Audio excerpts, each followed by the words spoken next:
I spent 12 years paying my parents' mortgage to keep a roof over their heads when they faced foreclosure. So when I accidentally discovered their new will left the entire estate to my golden child brother, and nothing to me but their deepest gratitude, I did not scream or cry. I simply opened my banking app and canceled the automatic payments. 3 months later, my mother frantically texted me that the mortgage was due.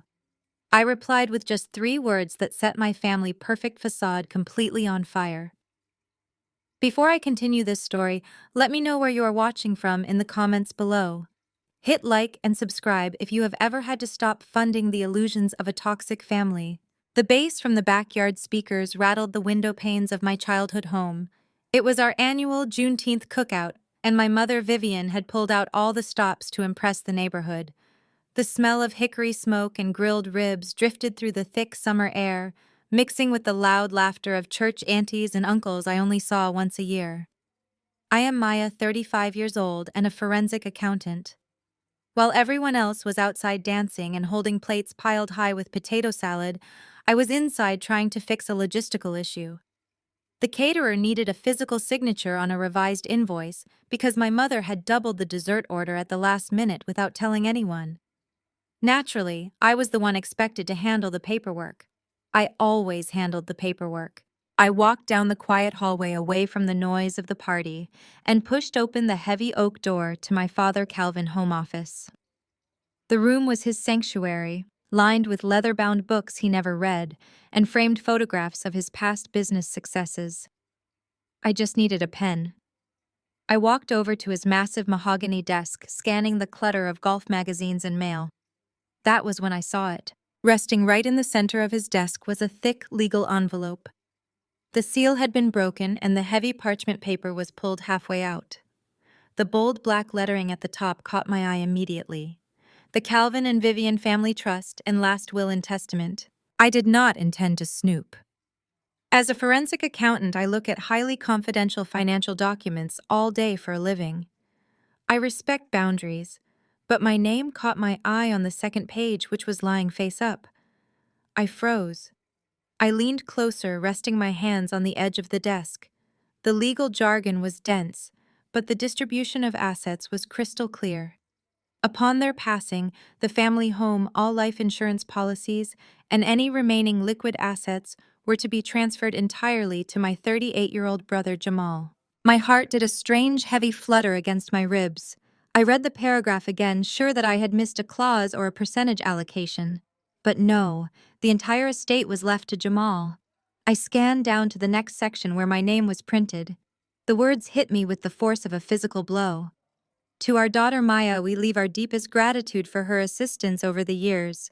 Gratitude. Just gratitude. I stood up straight, the air suddenly feeling thin and hard to breathe in the air-conditioned room. I walked slowly over to the large bay window that overlooked the driveway. Outside, the party was in full swing. Through the glass, I had a perfect view of Jamal and his white wife Chloe. They were standing next to a gleaming brand-new Range Rover.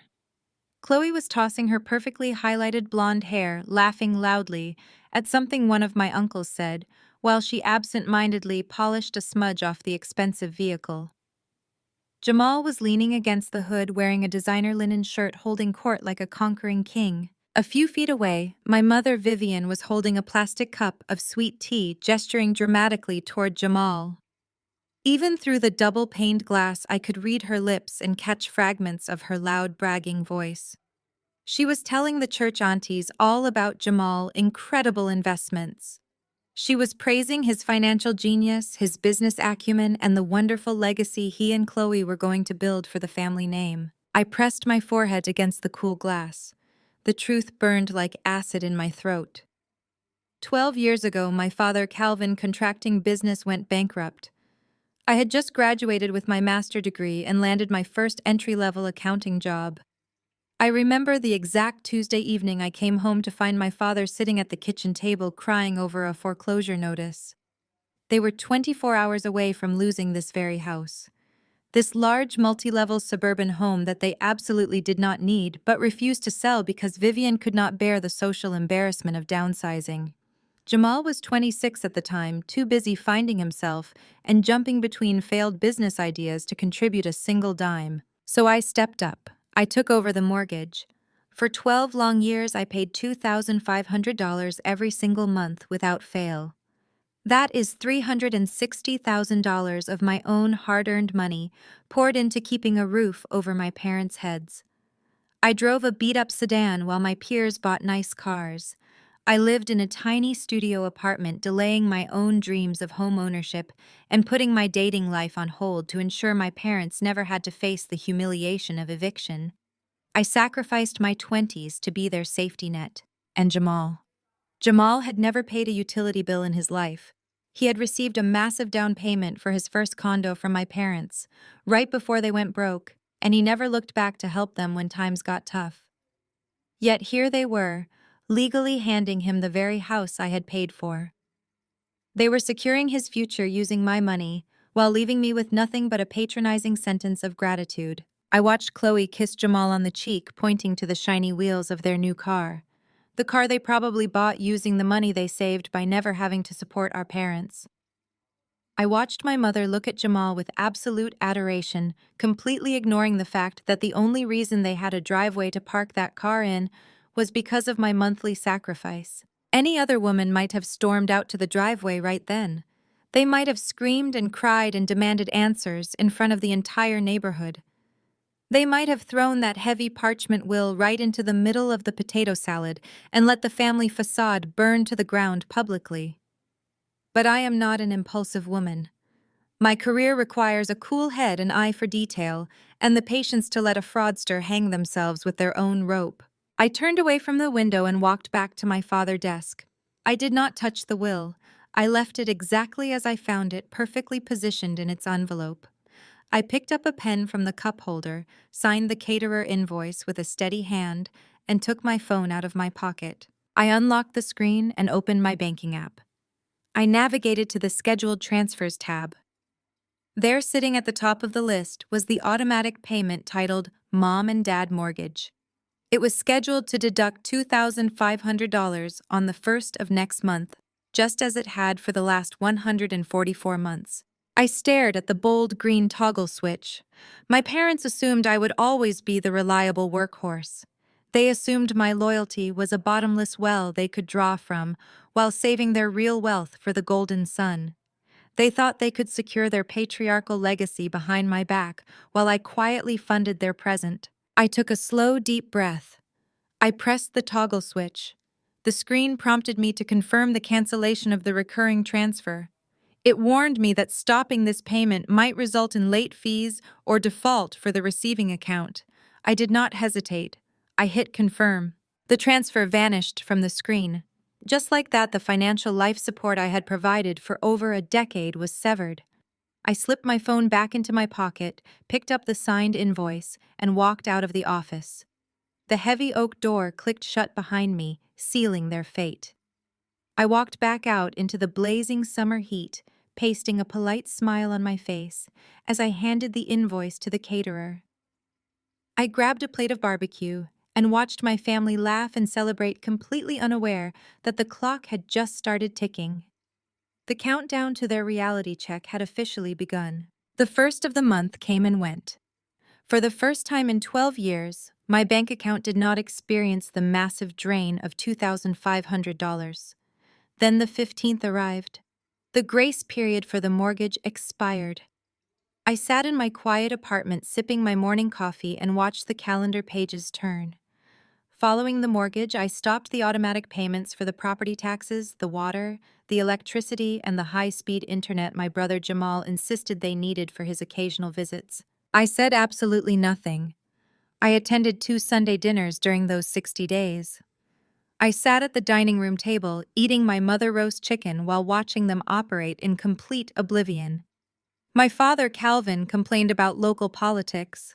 Jamal bragged about his cryptocurrency portfolio. My mother, Vivian, hovered over Chloe, treating her pregnant daughter-in-law like fragile royalty. Nobody mentioned the bills. They did not even know they were missing payments. For over a decade, my parents had simply forwarded all mail with a window envelope into a decorative wooden box in the hallway. They assumed I was still logging into their portals and clearing the balances just like the dutiful workhorse I had always been.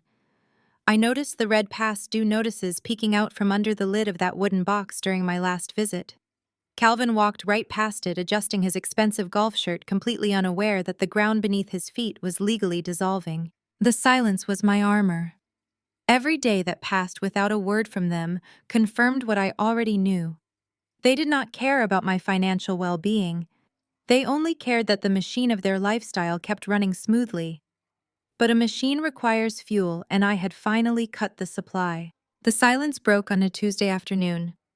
I was sitting in my corner office at the forensic accounting firm, deep into a complex corporate embezzlement case. I was tracing hidden offshore assets for a client, piecing together a puzzle of corporate greed. My desk phone was quiet, but my personal cell phone buzzed violently against the glass desktop. The caller identification displayed Vivian. I let it ring 3 times before picking up. I placed the phone to my ear, and before I could even offer a greeting, her voice came through, loud and demanding. Maya, I need you to wire $5,000 to the event planner by 3 o'clock today. There was no hello. There was no inquiry about my day or my health, just an immediate expectation of funds. I kept my eyes on my computer monitors, watching lines of financial data scroll past. What event planner? I asked, keeping my voice entirely flat. For Chloe, luxury baby shower. Vivian said, her tone dripping with impatience. We are hosting it at the Botanical Gardens, and the caterer requires a 50% deposit today to secure the ice sculpture and the imported seafood station. It is going to be the event of the season, Maya. The entire congregation is invited. I leaned back in my ergonomic chair. And why exactly are you calling me for this, Vivian? She huffed a loud sigh of exasperation into the receiver. Because Jamal Capital is currently tied up in high-yield assets. He is making major moves in the market, Maya. You know how investments work. He cannot just liquidate funds for a party. It makes terrible financial sense for him to pull money out right now, when you have plenty of liquid cash sitting around doing nothing. The sheer audacity of her statement hung in the air. Jamal was allegedly a financial genius making major moves, yet he could not afford to pay for his own child baby shower. My mother was demanding I fund an extravagant party to celebrate the very people who were secretly inheriting everything I had paid for. She expected me to buy imported seafood and ice sculptures for the woman who looked down on me, while my brother hoarded his imaginary wealth. For the first time in my 35 years of existence, I did not try to negotiate. I did not offer a smaller amount. I did not make an excuse about my own expenses. I simply spoke a single word. No. The silence on the other end of the line was absolute. It was the sound of a universe shifting on its axis. For a moment I thought the call had dropped. Excuse me, Vivian finally said, her voice dropping to a dangerous whisper. I said no. I am not paying $5,000 for Chloe baby shower. I am not paying for ice sculptures or catering. You and Jamal will have to figure it out. Maya, you listen to me right now. Vivian's voice escalated from a whisper to a furious shriek. You do not get to say no to family. This is your first nephew. This is the continuation of our family legacy. Jamal is building an empire and he needs our support. Then support him with your own money, Mom, I replied calmly. The calm in my voice seemed to ignite something vicious inside her.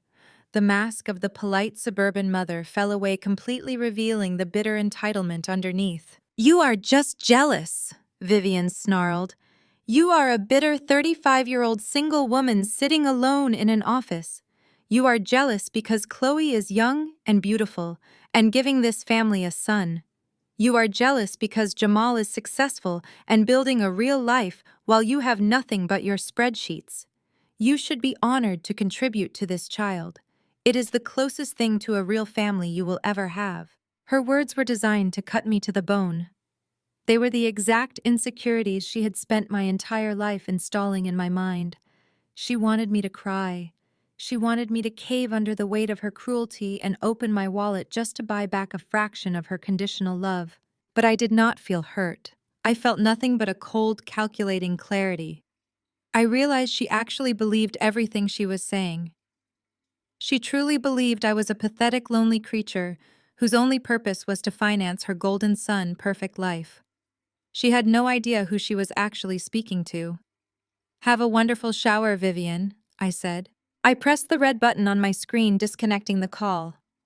I did not block her number. I placed the phone face down on my desk. My heart was not racing. My hands were perfectly steady.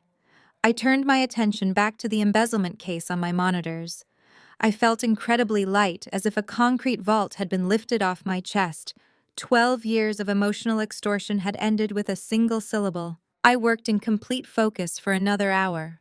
I traced stolen funds through 3 different shell companies, finding immense satisfaction in exposing the truth hidden beneath layers of lies. I was good at my job.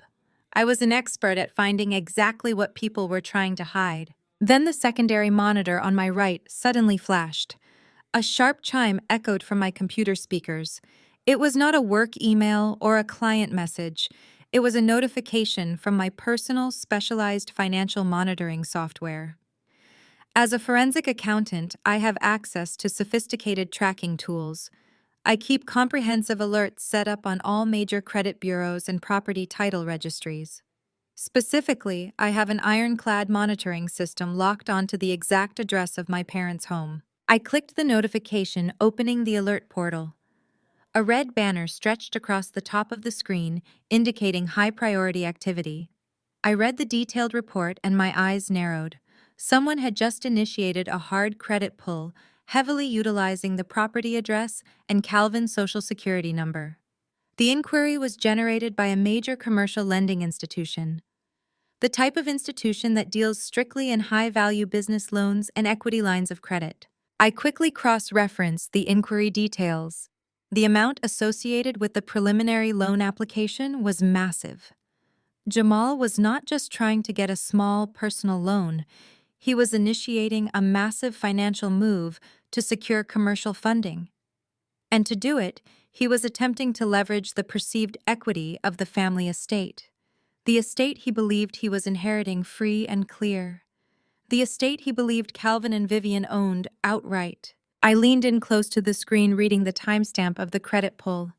It had happened exactly 10 minutes after I hung up on Vivian. Jamal was panicking. His high-yield assets were clearly a complete fabrication. He was broke, and he was desperately trying to use the house as collateral to keep his house of cards from collapsing. He thought he was making a brilliant corporate play. He thought he was untouchable. He had absolutely no idea that he had just walked right into a trap that had been waiting for 12 years. I saved a copy of the credit inquiry report to my encrypted drive and smiled at the screen. The silent phase was officially over. Jamal had just handed me the match to burn their illusions to the ground. Let the games begin. Month 3 arrived exactly as I predicted. The bank's standard grace period evaporated into thin air. I knew from my professional experience that the lender's automated systems would have triggered the final warnings, sending certified letters directly to the property my parents occupied. I was sitting at my kitchen island, enjoying a quiet Saturday morning with a fresh cup of coffee, when the screen of my phone illuminated. It was a text message from Vivian. There was no greeting. There was no inquiry about my weekend or my health. There was not even a passive-aggressive pleasantry to soften the blow. The message consisted of 4 words typed entirely in capital letters. "The mortgage is due." I stared at the glowing letters on my screen. 12 years of complete financial sacrifice on my part, and this was how she communicated with me. Like a bill collector, like a master demanding tribute from a servant. For a fleeting second, the old Maya, the dutiful daughter who desperately craved her mother approval, felt a familiar spike of anxiety. But that woman had died in Calvin home office exactly 90 days ago. The new Maya felt nothing but a cold, profound sense of power. I set my coffee mug down on the granite counter. I picked up the phone and opened the keyboard. I did not write a paragraph explaining my feelings. I did not ask why they were treating me this way. I simply typed 3 words and pressed send. Ask the heir. I placed the phone face up on the counter, and watched the chaos unfold in real time. It took exactly 45 seconds for the implication of those 3 words to register. Then my phone erupted. The screen flashed with an incoming call from Vivian. I let it ring out. 2 seconds later, another call from Vivian. Ignored. Then a text message from Jamal demanding to know what kind of game I was playing. Then a call from Jamal. The notifications piled up one after another, creating a frantic digital panic attack. They were losing control and they knew it. I silenced the ringer and went back to my coffee, watching the missed calls counter climb into the double digits. I let them sweat for 3 hours. I cleaned my apartment. I watered my plants. I took a long, hot shower. When I finally picked up my phone again, I saw a voicemail notification from Calvin. My father never called me unless someone was dead or he needed someone to yell at. I tapped the icon and brought the speaker to my ear. His voice boomed through the tiny speaker, dripping with patriarchal authority and barely contained rage. Maya, you will come to the house immediately for an urgent family meeting. We are done playing these childish games. You get over here right now and explain yourself. He did not ask. He commanded. He spoke to me with the exact same tone he used to reprimand insubordinate employees back when his contracting business was still afloat. He still believed he was the king of a castle I was paying for. I walked into my bedroom and went straight to my closet. I dressed intentionally. I bypassed the casual weekend wear and pulled out a sharp-tailored navy blue business suit. I paired it with my most expensive leather heels. I was not going to this house as their obedient daughter. I was going as the forensic accountant who held their entire future in the palm of her hand. I grabbed my designer tote bag, double-checking that the heavy leather-bound legal binder was resting securely inside. The drive to my childhood home was surreal. For over a decade, making this drive filled me with a heavy sense of dread. I would usually be arriving to fix a problem, balance a checkbook, or endure Vivian's subtle insults about my weight or my single status. Today, I drove the speed limit, listening to a classical music station, feeling completely untethered from their toxic hold. I pulled into the driveway and parked right behind Jamal's new Range Rover. The expensive vehicle looked absurdly out of place, parked on the cracked concrete of a house facing imminent foreclosure. I stepped out of my car, smoothed my jacket, and walked up the front steps. I did not bother to knock. I turned the handle and walked inside. The air in the living room was thick with tension. They had arranged themselves like a tribunal waiting to pass judgment on a traitor.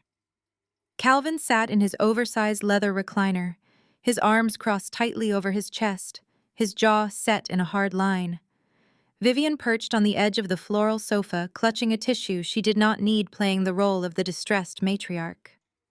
Jamal lounged against the fireplace mantel, trying to project an air of bored indifference, but the slight sheen of sweat on his forehead betrayed his anxiety. Chloe sat near Vivian, scrolling mindlessly on her phone, looking deeply annoyed that her Saturday had been interrupted by family drama. None of them stood to greet me. None of them offered me a seat. I walked to the center of the room and stood my ground, clutching my tote bag. The silence stretched out heavy and oppressive. They were waiting for me to apologize. They were waiting for me to crumble under their collective disapproval and beg for forgiveness.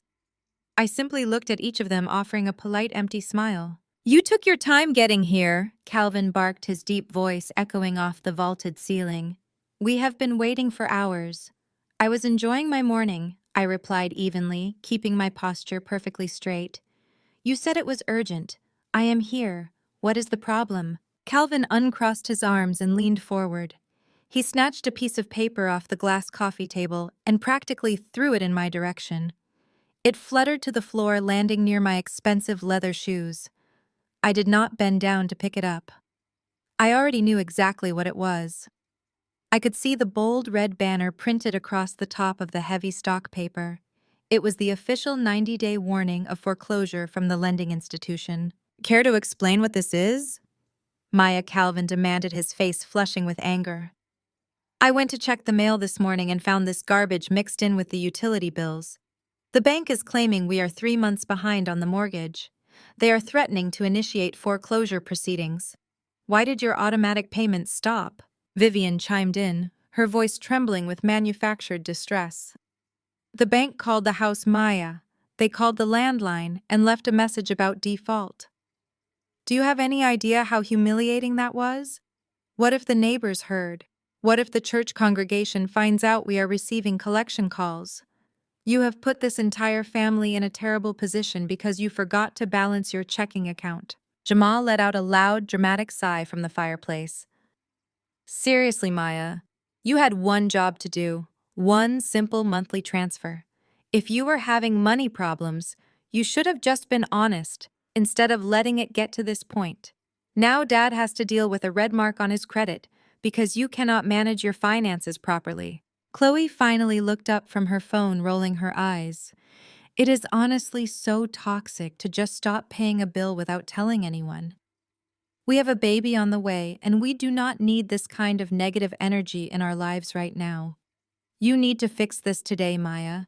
Jamal has too much on his plate to be cleaning up your messes. I stood there letting their ridiculous accusations wash over me. For 12 years I had funded their lives, and the second the money stopped, they immediately branded me as incompetent, selfish, and toxic. They did not ask if I had lost my job. They did not ask if I was experiencing a medical emergency. Their only concern was that the free ride had hit a speed bump. I looked at the bright red foreclosure notice resting on the carpet. Then I looked up and met my father's furious gaze. I did not forget to balance my checking account, I said, my voice dropping to a cool, measured pitch that commanded the room. I did not experience a financial hardship, and I certainly did not forget to make the transfer. I canceled the payments intentionally, exactly 90 days ago. Calvin gripped the arms of his recliner, his knuckles turning white. You did what? Why in God's name would you do something so reckless and stupid? You know we rely on that transfer to keep this house afloat. I offered them a slow, genuine smile, the kind of smile that sends a shiver down the spine. Because I needed a pen for the caterer at the Juneteenth cookout, I said, smoothly holding Calvin's stare. I went into your office to find one, and I read the will. The silence that followed my revelation was absolute. It was a thick, suffocating silence that seemed to suck all the oxygen right out of the room. I watched my father Calvin perfectly still.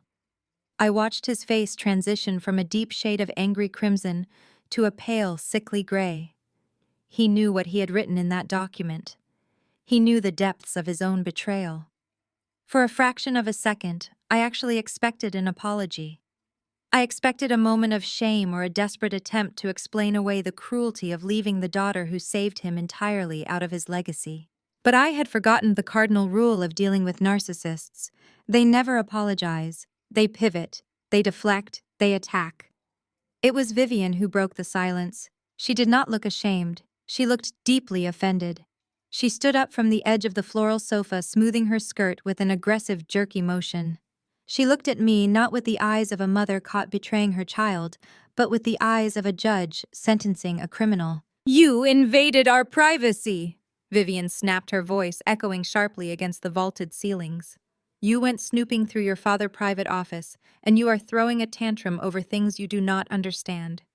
You have no right to question how we distribute our assets. I did not raise my voice. I kept my tone perfectly level. My assets, Vivian. For the last 144 months, they have been my assets keeping a roof over your head. I paid the mortgage. I paid the property taxes. I paid the insurance. You are giving Jamal a house that I bought. Vivian scoffed, waving her hand in the air as if batting away an annoying insect. You helped out Maya. Families help each other out during hard times. But that does not mean you get to dictate the family legacy. This house is a man birthright. Jamal is the son. He carries the family name. He is the head of his household, and it is our duty to ensure he has a solid foundation to build his empire. You are a woman. You will find a husband.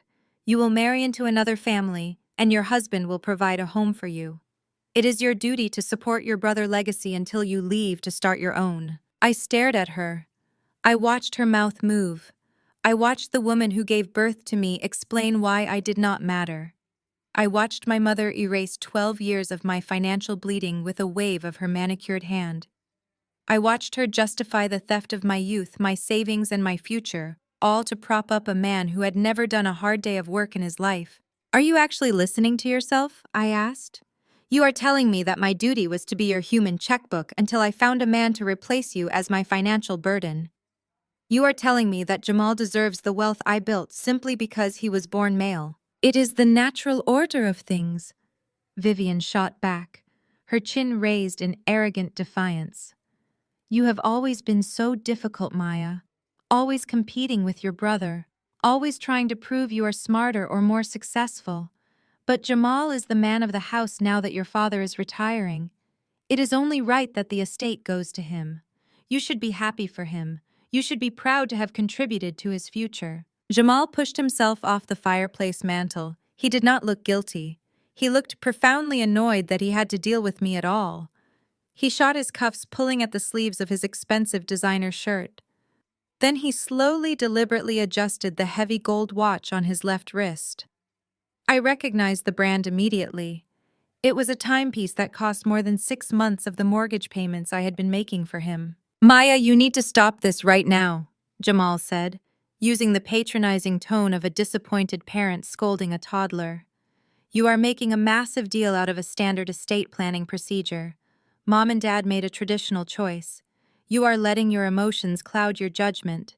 You are throwing a tantrum over money, and it is frankly embarrassing to watch. A tantrum. I had poured over $300,000 into their survival, and my refusal to continue being extorted was being labeled a tantrum. You are right, Jamal, I replied, my voice dropping to a near whisper. It is just money.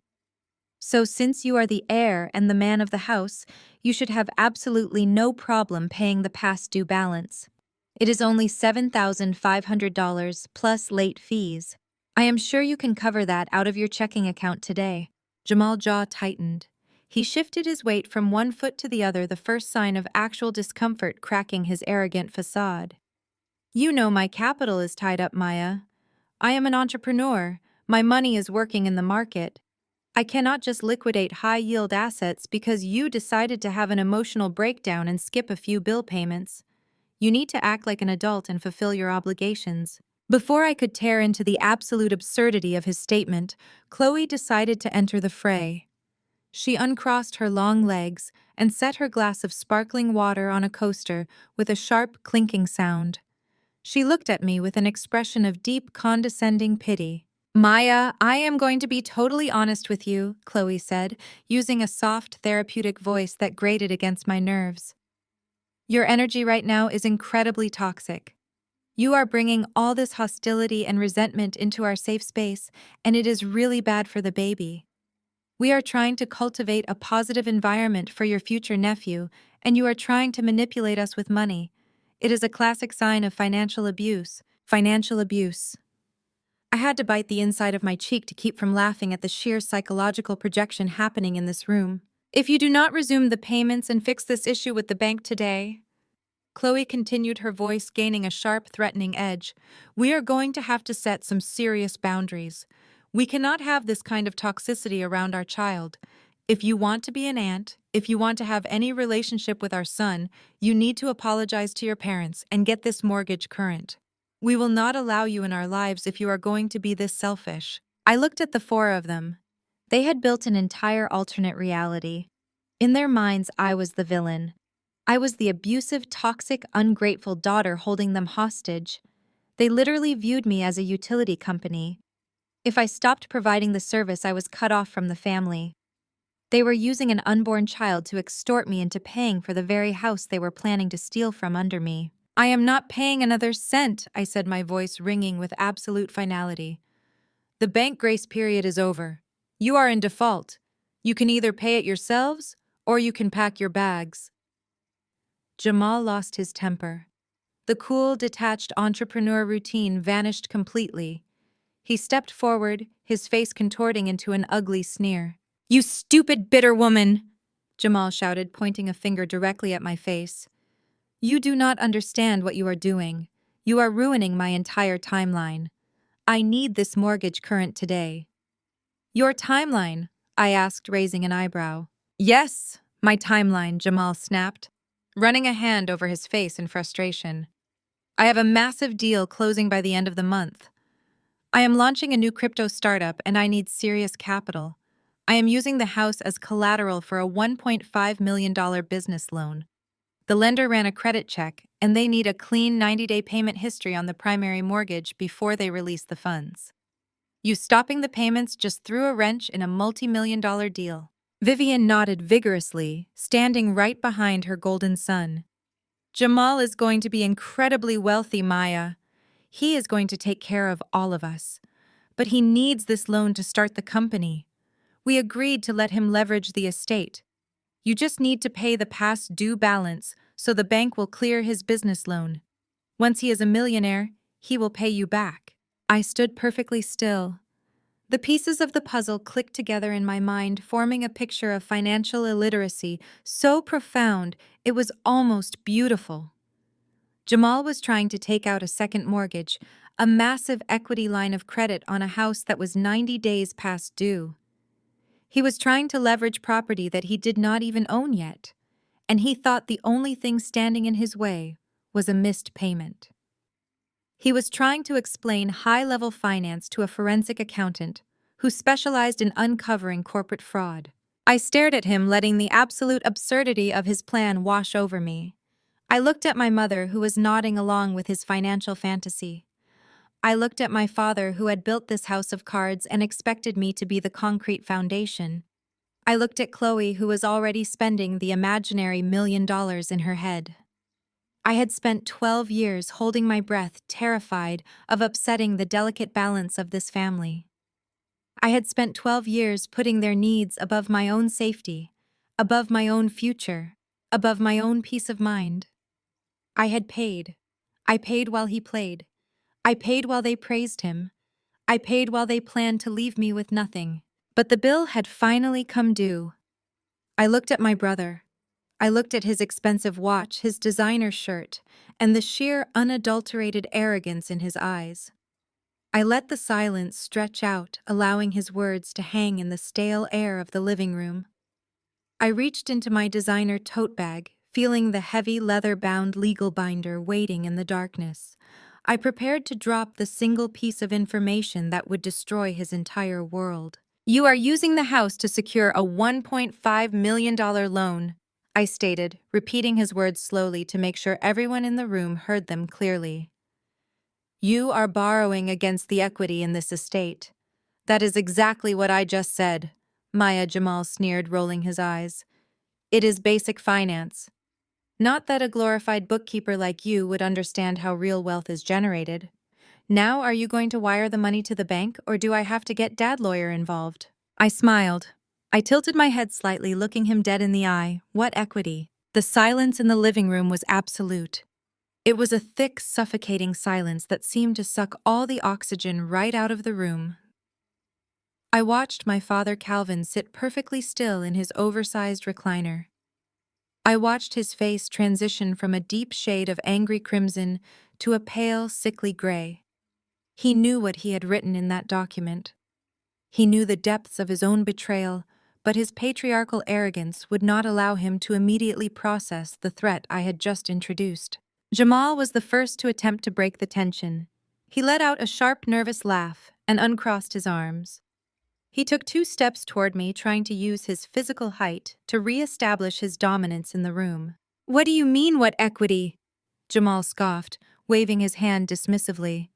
I am talking about the $1.2 million this property is currently appraised at. The house is paid off, Maya. Dad and Mom own it free and clear. It is a prime asset. I am simply unlocking its potential to fund my company. You would understand that if you actually built wealth instead of just counting other people's money all day. I did not back away from him. I did not flinch. I kept my eyes locked on his face while I slowly unzipped my designer tote bag. I reached inside and grasped the cool, heavy spine of the legal binder I had prepared specifically for this moment. I pulled it out and dropped it onto the center of the glass coffee table. The heavy thud echoed like a gunshot in the quiet room. Calvin jumped slightly in his chair. Vivian let out a small, startled gasp. Chloe stopped looking at her phone entirely and sat up straight. You do not own a single square inch of this property, Jamal. I said, my voice ringing with absolute authority. And neither do Calvin and Vivian. Calvin leaned forward, his face twisting into a furious scowl. What kind of nonsense are you spewing now, Maya? I bought this house 30 years ago. I have the original deed in my filing cabinet. You are standing in my living room, and you will speak to me with respect. I reached forward and flipped open the thick leather cover of the binder. I bypassed the first few sections of financial tracing and went straight to the property records. I slid a heavily notarized document across the glass table until it rested directly in front of Calvin. You bought this house 30 years ago, Dad, I said, speaking slowly and clearly so there could be no misunderstanding. But you lost it 12 years ago. You seem to have convenient amnesia about the bankruptcy. Do you remember the Tuesday night I came home and found you crying at the kitchen table over a foreclosure notice? Do you remember how the original lender was exactly 24 hours away from locking you out and auctioning this property to the highest bidder? Vivian's face flushed a deep, humiliating red. We do not speak about that time, Maya. That was a temporary setback. Your father negotiated a brilliant restructuring deal with a private corporate lender. He saved this family. He kept a roof over our heads. I let out a short, bitter laugh. He did not negotiate anything, Vivian. He was desperate and terrified of losing his country club status. When the private corporate lender miraculously appeared at the 11th hour, offering to buy the distressed debt and restructure the mortgage, Calvin was so arrogant and so relieved that he signed the paperwork without even reading the fine print. He just saw a lifeline and he took it. I slid another document across the glass table. It was the original restructuring agreement from 12 years ago, bearing my father's signature. The lender was a private asset management company called Apex Holdings. I continued tapping my manicured fingernail against the corporate letterhead. They purchased your distressed mortgage note for pennies on the dollar. They paid off your original bank. They assumed the primary lien on this estate. They became the legal owners of your debt. Jamal snatched the paper off the table, his eyes darting back and forth as he scanned the legal jargon. Okay, so what?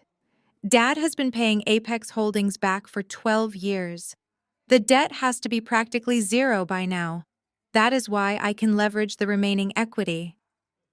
I looked at my golden child brother and smiled. The sheer financial illiteracy in his statement was staggering. Dad has not paid a single dime to Apex Holdings in 12 years, Jamal, I said, because Dad went completely broke. The only reason Apex Holdings did not immediately foreclose on this property 12 years ago was because a highly motivated third party stepped in and set up an automatic monthly transfer of $2,500 to service the debt and keep the property taxes current. Chloe frowned, her perfectly manicured brow furrowing in confusion. I do not understand. If Calvin was not paying the corporate lender, then who was making the transfers? I was making the transfers, Chloe, I replied, turning my gaze to her. I sacrificed my 20s. I lived in a tiny studio apartment. I drove a beat-up car. I funneled $360,000 of my own hard-earned salary into Apex Holdings to keep this family from being thrown out onto the street. Calvin slammed his hand down on the armrest of his recliner. Then you did your duty as a daughter. You helped your family in a time of need. But that does not change the fact that this house belongs to me and your mother. Once the debt is cleared, the deed remains in my name. And I have chosen to leave that deed to Jamal. You have absolutely no right to interfere with my estate planning. I took a deep breath, letting the sweet taste of absolute victory fill my lungs. You really did not read the fine print, Calvin, I said, shaking my head in mock sympathy. Let me explain exactly how a blind limited liability company works. As a forensic accountant, I specialize in creating completely untraceable corporate entities for high net worth clients. 12 years ago, when you were 24 hours away from losing everything, I used my professional expertise to create Apex Holdings. I registered it in Delaware. I shielded the ownership through layers of corporate anonymity. The room suddenly felt 10 degrees colder. Jamal dropped the paper onto the table, taking a step back, as if the document had burned him. Vivian brought a trembling hand to her mouth. I am Apex Holdings. I stated the words, slicing through their delusions like a scalpel. I bought your distressed debt. I own the paper on this house. For 12 years, I have been paying myself every single month to service the property taxes and maintain the illusion that you still owned a mansion. I am the primary lien holder. I am the bank. Jamal's face went completely slack. He stared at me, his mouth opening and closing like a fish suffocating on dry land. You own the debt. I own everything, Jamal, I said, taking a step toward him. That $1.5 million business loan you are trying to secure for your little crypto startup. It triggered a hard credit pull. The commercial lender looked into the property records to verify your collateral. They found a massive primary lien held by Apex Holdings. They realized you have zero equity. They realized you are broke. That is why your timeline is ruined. Your loan is dead in the water. Chloe let out a sharp, hysterical gasp. Jamal, is this true? Tell me she is lying, Jamal. You told me we were securing $1 million today. You told me the baby shower was going to be fine. You promised me a new house in the hills. Jamal ignored her, staring at me with a look of pure, unadulterated hatred. You set us up. You planned this from the very beginning. You tricked Dad into signing away his house so you could steal it from me. I did not steal anything, Jamal. I replied, my voice completely devoid of emotion. I saved this family from public humiliation. I kept you all living in luxury while I paid the price. I intended to keep the arrangement going indefinitely. I intended to let Mom and Dad live out their final years in comfort. But then I walked into that office to find a pen. I saw the will. I saw that Calvin and Vivian had legally decided to take the asset I paid for and hand it entirely to you, leaving me with nothing but their deepest gratitude. Vivian burst into tears, real tears of absolute panic. Maya, please. You are our daughter. You cannot do this to your own flesh and blood. A house is just a building. Family is forever. You must sign the deed over to Jamal. It is the only way to save his business. It is the only way to protect your new nephew. You cannot destroy us over a piece of paper. I turned to my mother, immune to her emotional manipulation. I am not destroying you, Vivian, I said. You destroyed yourselves when you decided my only value was as a human checkbook. I stopped the automatic transfers exactly 90 days ago. I deliberately let the account fall into arrears. I pointed to the bright red warning letter Calvin had thrown on the floor. That notice did not come from a random bank. It came from my firm. You are officially 90 days late on your payments to Apex Holdings. According to the strict terms of the restructuring agreement Calvin signed 12 years ago, a 90-day default triggers an immediate reversion of the asset. The grace period is over. You are in default. To me. I reached into the binder and pulled out the final document. It was a formal eviction notice. I placed it gently on top of the glass coffee table right next to the forged legacy they had tried to build on my back. I am foreclosing on the property, I said, my voice echoing in the dead silence of the room. You have 30 days to vacate my house. Jamal stood completely paralyzed. The arrogant swagger, the expensive watch, the designer shirt. It all suddenly looked like a cheap Halloween costume draped over a terrified child. His mouth moved, but no sound came out. The absolute finality of my statement hung in the air, a guillotine waiting to drop. You are lying. Jamal finally choked out, his voice thin and reedy. You cannot just secretly buy a mortgage. That is illegal. You have to notify the homeowner. I did notify the homeowner, Jamal. I replied smoothly, tapping the legal binder. Apex Holdings sent a certified letter to this address 12 years ago detailing the transfer of the debt. It was standard procedure. I just happened to know that Vivian forwards all official-looking mail into that wooden box in the hallway without reading it. Calvin's face had drained of all color. He looked from me to the binder and back again. The reality of his situation was crashing down around him. 30 years of patriarchal dominance shattered by a single signature he had not bothered to read. This cannot be right, Calvin whispered, sinking deeper into his recliner. My lawyer reviewed the restructuring agreement. He said it was a standard corporate bailout. Your lawyer was a real estate buddy you met at the country club, Dad. I said, my voice devoid of sympathy. He skimmed the first page and billed you $2,000. He missed the clause explicitly stating that Apex Holdings is a private entity with the right to foreclose upon any 90-day default. He missed the clause that transferred the primary lien. He missed everything. Vivian, who had been listening in a state of growing panic, suddenly rushed forward. She grabbed my arm, her perfectly manicured nails digging into my jacket. "Maya, this is a misunderstanding," Vivian cried, her voice shrill with desperation. "You own the debt. That means you can just cancel the default. You can fix this right now.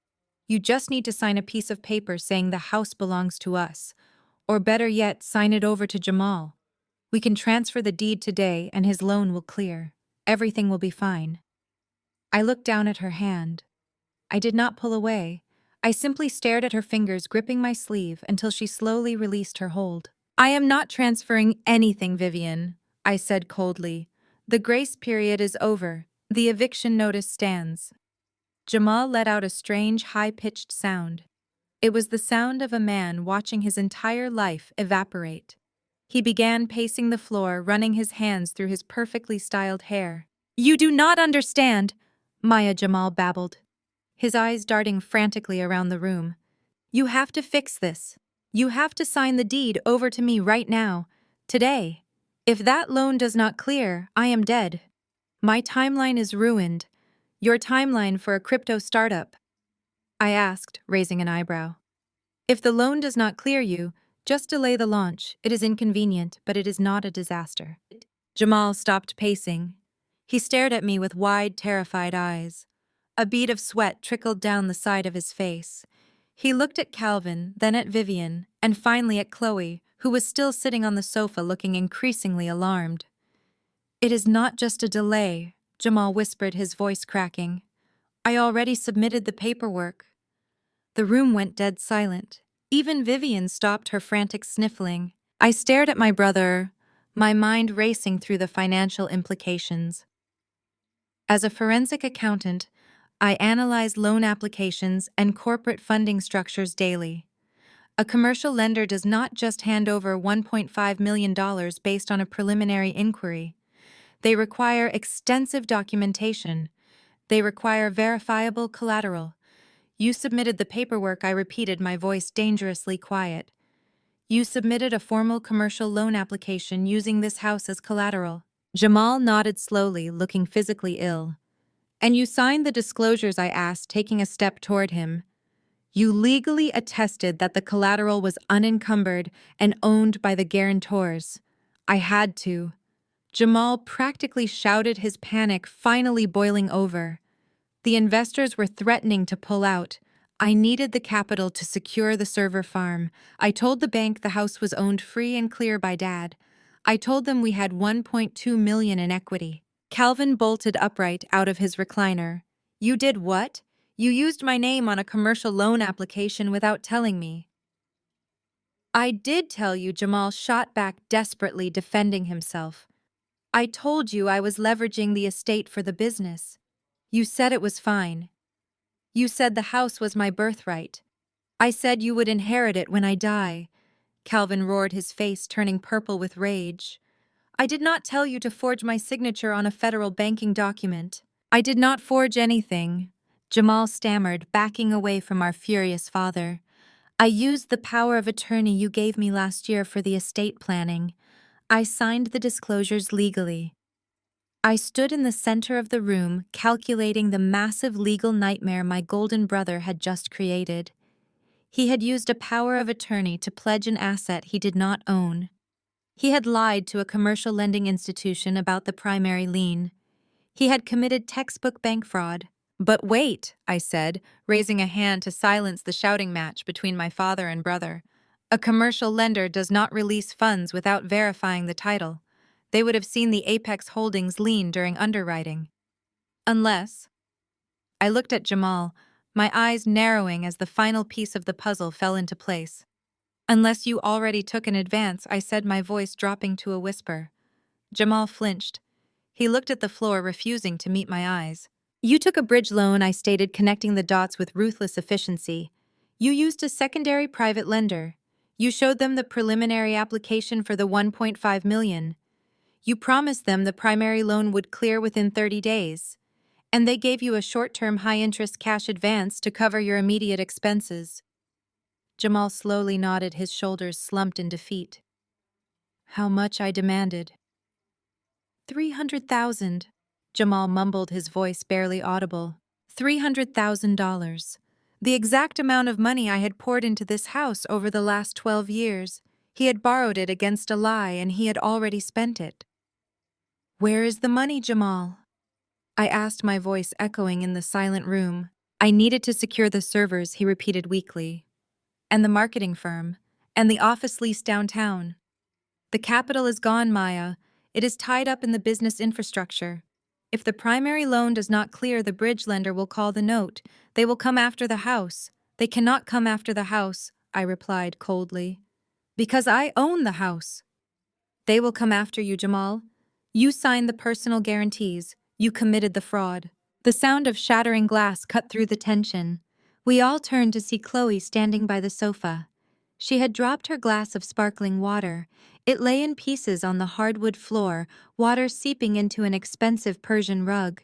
She was staring at Jamal with a look of absolute horror. Her perfectly manicured hands were shaking. What did you just say? Chloe asked, her voice trembling. You took a $300,000 bridge loan. It is fine, baby, Jamal said, taking a hesitant step toward his pregnant wife. It is just a temporary cash flow issue. Once Maya signs the deed over to me, the primary loan will clear and we can pay off the advance. You signed a personal guarantee, Chloe screamed, her voice echoing off the walls. She stepped backward away from Jamal, as if he were carrying a contagious disease.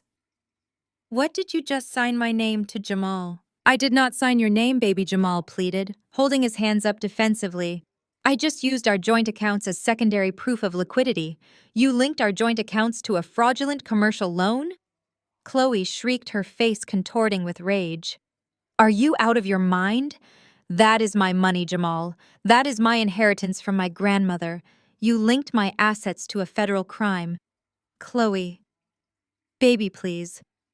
Jamal begged, taking another step toward her. We are a team.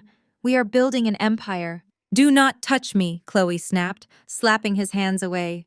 You are not building an empire. You are broke. You do not even own the car in the driveway, do you?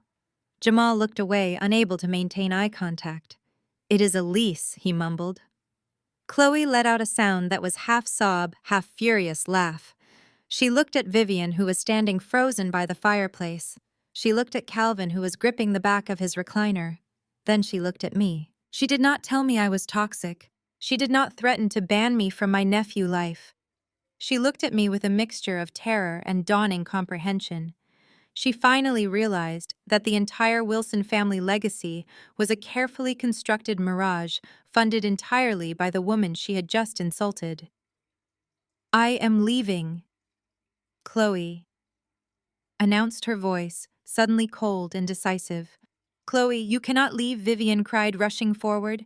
You are carrying my grandson. You are part of this family. I am not going to federal prison for your idiot son. Chloe spat, turning on her heel and marching toward the hallway. We heard her footsteps pounding up the stairs. We heard the sound of closet doors slamming and hangers rattling. Jamal stood frozen in the center of the living room, completely incapable of stopping the destruction of his life. 10 minutes later, Chloe reappeared. She was carrying a massive designer duffel bag and her car keys. She marched straight past Jamal without looking at him. She walked out the front door and let it slam shut behind her. A moment later, the heavy roar of the Range Rover engine echoed through the living room walls. The tires screeched on the concrete as she peeled out of the driveway, leaving Jamal and his imaginary empire in the dust. The silence returned to the living room, heavier and more toxic than before. Jamal finally broke. He collapsed onto the floral sofa, burying his face in his hands. He began to sob, deep, ugly, heaving sobs of absolute terror. Dad, you have to fix this, Jamal cried, looking up at Calvin with red-rimmed eyes. You have to call your lawyer. You have to find a loophole. If that bridge loan defaults, they are going to audit my entire financial history. They are going to see the forged disclosures. I am going to jail, Dad. Calvin stared at his golden son.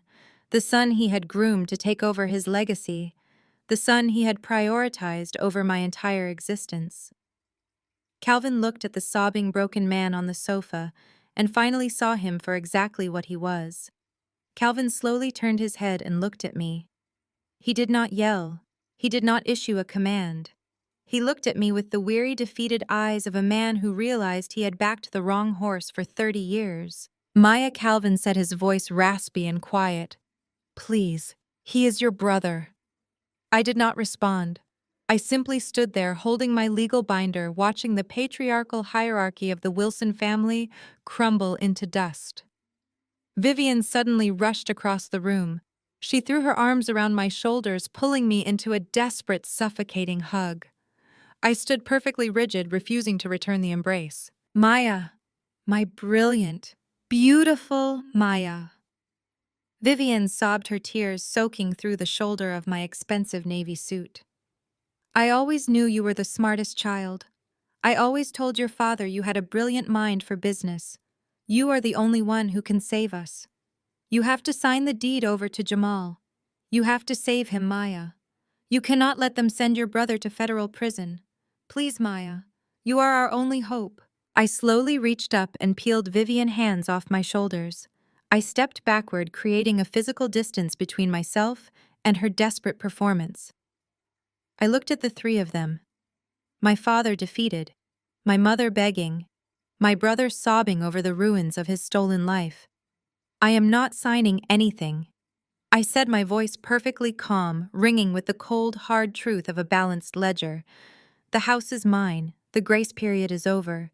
You have 30 days to pack. Vivian stood frozen with her arms still suspended in the empty air between us. The mask of the loving mother slipped entirely, revealing the ugly, panicked truth underneath.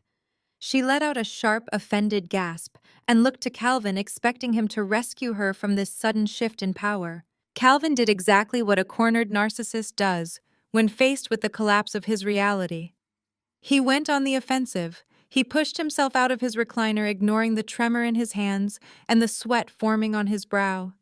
He puffed out his chest, squaring his shoulders as he attempted to summon the patriarchal authority that had ruled this family for 3 decades. He pointed a thick, trembling finger directly at my face. You listen to me, you ungrateful little thief! Calvin bellowed, his voice vibrating with rage. You are not kicking us out of anywhere. I built this family. I gave you everything you have. You think you can just manipulate some corporate paperwork and steal my legacy. I will destroy you, Maya. I will drag you through the courts until you do not have a single penny left to your name. I maintained my silence, letting his empty threats bounce off my armor. His anger was a performance designed to cover his absolute lack of leverage. I will sue you for elder financial abuse. Calvin continued, his face turning a dangerous shade of purple. You took advantage of an older man. You used your fancy accounting degree to trick your own father into signing away his property rights. I will call the district attorney. I will have you investigated for fraud. I will see you behind bars before I let you take Jamal's future away from him. Jamal suddenly looked up from the sofa, a flicker of desperate hope lighting his tear-stained face. Yeah, Jamal chimed in, his voice shaking, but eager to jump on the bandwagon of blame. Dad is right. You committed fraud, Maya. You tricked us into this. No judge is going to let you enforce a predatory loan against your own flesh and blood. You are going to go to jail. The sheer audacity of Jamal accusing me of fraud while he was sitting on a forged federal loan application was almost poetic. I did not raise my voice. I did not argue.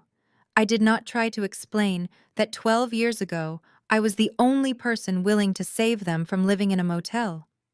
I simply reached into the inner pocket of my tailored jacket.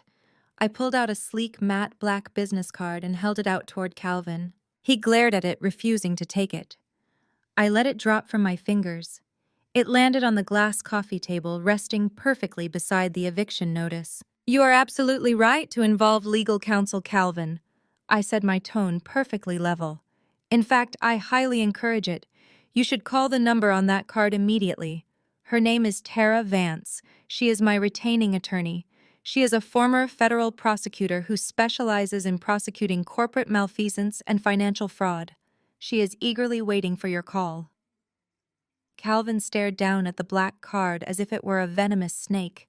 And just to be absolutely clear, I added, looking directly into my father's eyes, Tara does not negotiate emotional grievances. She prosecutes crimes. When you call her, be prepared to explain exactly how your signature ended up on Jamal's commercial loan application. Be prepared to explain how a man with zero equity and a history of bank fraud managed to secure a $300,000 cash advance using an asset he does not actually own. Jamal let out a strangled whimper, sinking back into the cushions like a deflating balloon. I turned on my heel and walked toward the front door. The heavy oak door clicked shut behind me, severing my connection to the Wilson family delusion. I walked down the brick driveway toward my car. The cool evening air felt incredibly clean in my lungs. I slid into the driver's seat, started the engine, and drove away without looking back in the rearview mirror. The next 14 days were a masterclass in psychological unraveling. The silence from my end was absolute, while the noise from their end reached a fever pitch. My phone became a graveyard of frantic voicemails and desperate text messages. Vivian tried emotional blackmail. She sent long, rambling paragraphs about family unity, forgiveness, and how she was experiencing heart palpitations from the stress. She sent pictures of my childhood bedroom, asking how I could abandon the memories we built. Calvin alternated between blustering threats of legal action and quiet, defeated messages asking if we could just sit down at a diner like reasonable adults. Jamal was the most pathetic of all. He called from multiple burner numbers, leaving tearful messages begging for a second chance. He promised to pay me back every single cent if I would just clear the title so his primary loan could fund. He swore he would get a real job working in retail if he had to. He swore Chloe was staying at a hotel and would not let him see the baby ultrasound pictures if he went to prison. I listened to every voicemail. I saved every text message. I forwarded everything directly to Tara. Tara was a shark in a tailored suit. She spent the 2 weeks subpoenaing records, pulling financial disclosures, and tracing every single dollar Jamal had moved through his intricate web of imaginary businesses. She did not just look at the bridge loan. She looked at his entire financial existence for the past 5 years. What she found was a house of cards built on quicksand and funded by deceit. 2 weeks to the day after I walked out of their house, we sat in a sterile, windowless mediation room located on the 14th floor of Terra Downtown Law Firm. The fluorescent lights buzzed overhead, casting a harsh, unflattering glow over the long mahogany conference table. I sat perfectly still, my hands folded in front of me. Tara sat to my right, radiating cool professional menace. She had a stack of files beside her that looked heavy enough to crack the table. Across the table sat the remains of the Wilson family hierarchy. Calvin looked as though he had aged 10 years in 14 days. His tailored suit hung loosely on his shrinking frame, and his posture was completely defeated. Vivian sat next to him, her face pale and devoid of her usual expensive makeup. She clutched a shredded tissue in her hands, refusing to make eye contact with me. At the far end of the table sat Jamal. He looked absolutely wrecked. The arrogant entrepreneur was gone, replaced by a hollow-eyed shell of a man facing the reality of his own actions. He was bouncing his knee nervously under the table, his eyes darting toward the heavy wooden door as if contemplating a desperate physical escape. They had brought a lawyer. A tired-looking public defender type named Davis who kept nervously adjusting his tie and glancing at Tara with obvious intimidation. Davis cleared his throat, shuffling a small stack of papers from his briefcase. "Well, I suppose we should begin," he said, his voice lacking any real authority. "My clients are prepared to offer a settlement regarding the property on Oakwood Drive. Calvin is willing to acknowledge the Apex Holdings lien, and we have drafted a proposal to begin a repayment structure that will allow the family to remain in the residence while satisfying the debt over a 30-year period." Tara smiled. It was not a warm smile. It was the smile of a predator exposing its teeth right before the kill. She placed her hands flat on the table and leaned forward slightly. "Mr. Davis," Tara said, her voice smooth and chilling, "I think there has been a fundamental misunderstanding regarding the purpose of this mediation meeting." Davis frowned, looking confused. "We are here to mediate the foreclosure notice and the eviction terms. My clients are requesting a stay of execution based on familial hardship and extreme financial distress." Tara reached down to the floor and lifted a massive expanding file box onto the table. She opened it and pulled out a stack of documents nearly 3 inches thick. She dropped the stack directly into the center of the table with a heavy, authoritative thud. "We are not here to discuss the house," Tara stated flatly. "The house is a closed matter. The eviction stands and the property will be vacated by the end of the month. The deed is already transferring to my client and the locks will be changed at noon on the 1st. Calvin let out a sharp breath, his hands trembling on the table. "Then why did you call us here?" Tara slid the massive stack of papers across the polished mahogany until it rested directly in front of Davis and Jamal. "We are here to discuss your son," Tara replied, her gaze locking onto Jamal. "We are here to discuss a full forensic audit of Jamal financial accounts. We are here to discuss the $300,000 wire transfer from a predatory private lender. We are here to discuss the forged signatures on federal banking documents." Jamal let out a choked gasp, pushing his chair back from the table, as if the papers were radioactive. Tara tapped the top of the stack.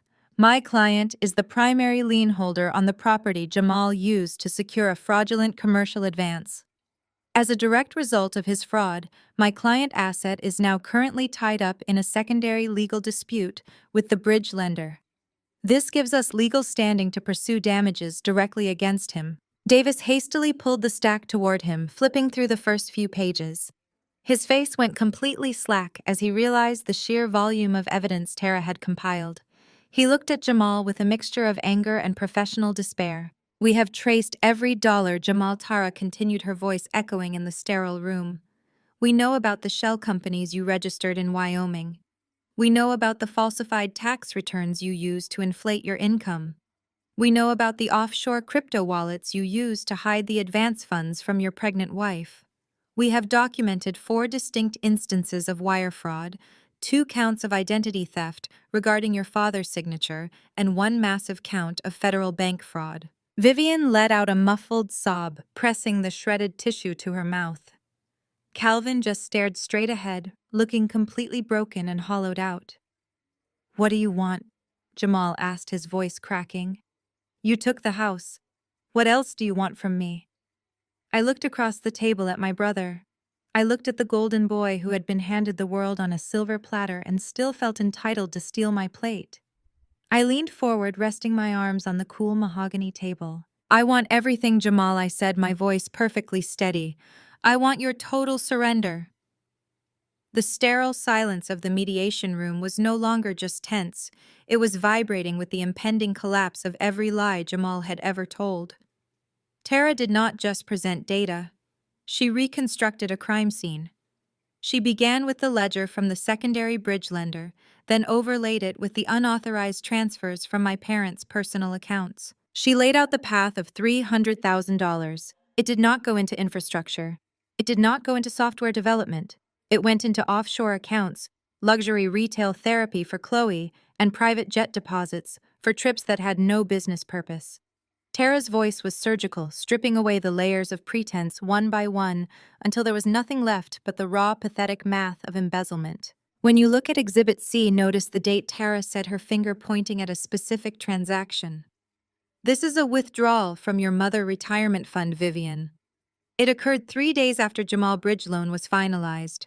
The funds were transferred to a crypto exchange under an alias and then immediately funneled into his personal checking account to cover a defaulted credit card payment he had been hiding from his wife." I watched Vivian's eyes trace the lines of the audit, her breath hitched, turning into a jagged, rhythmic sound of realization.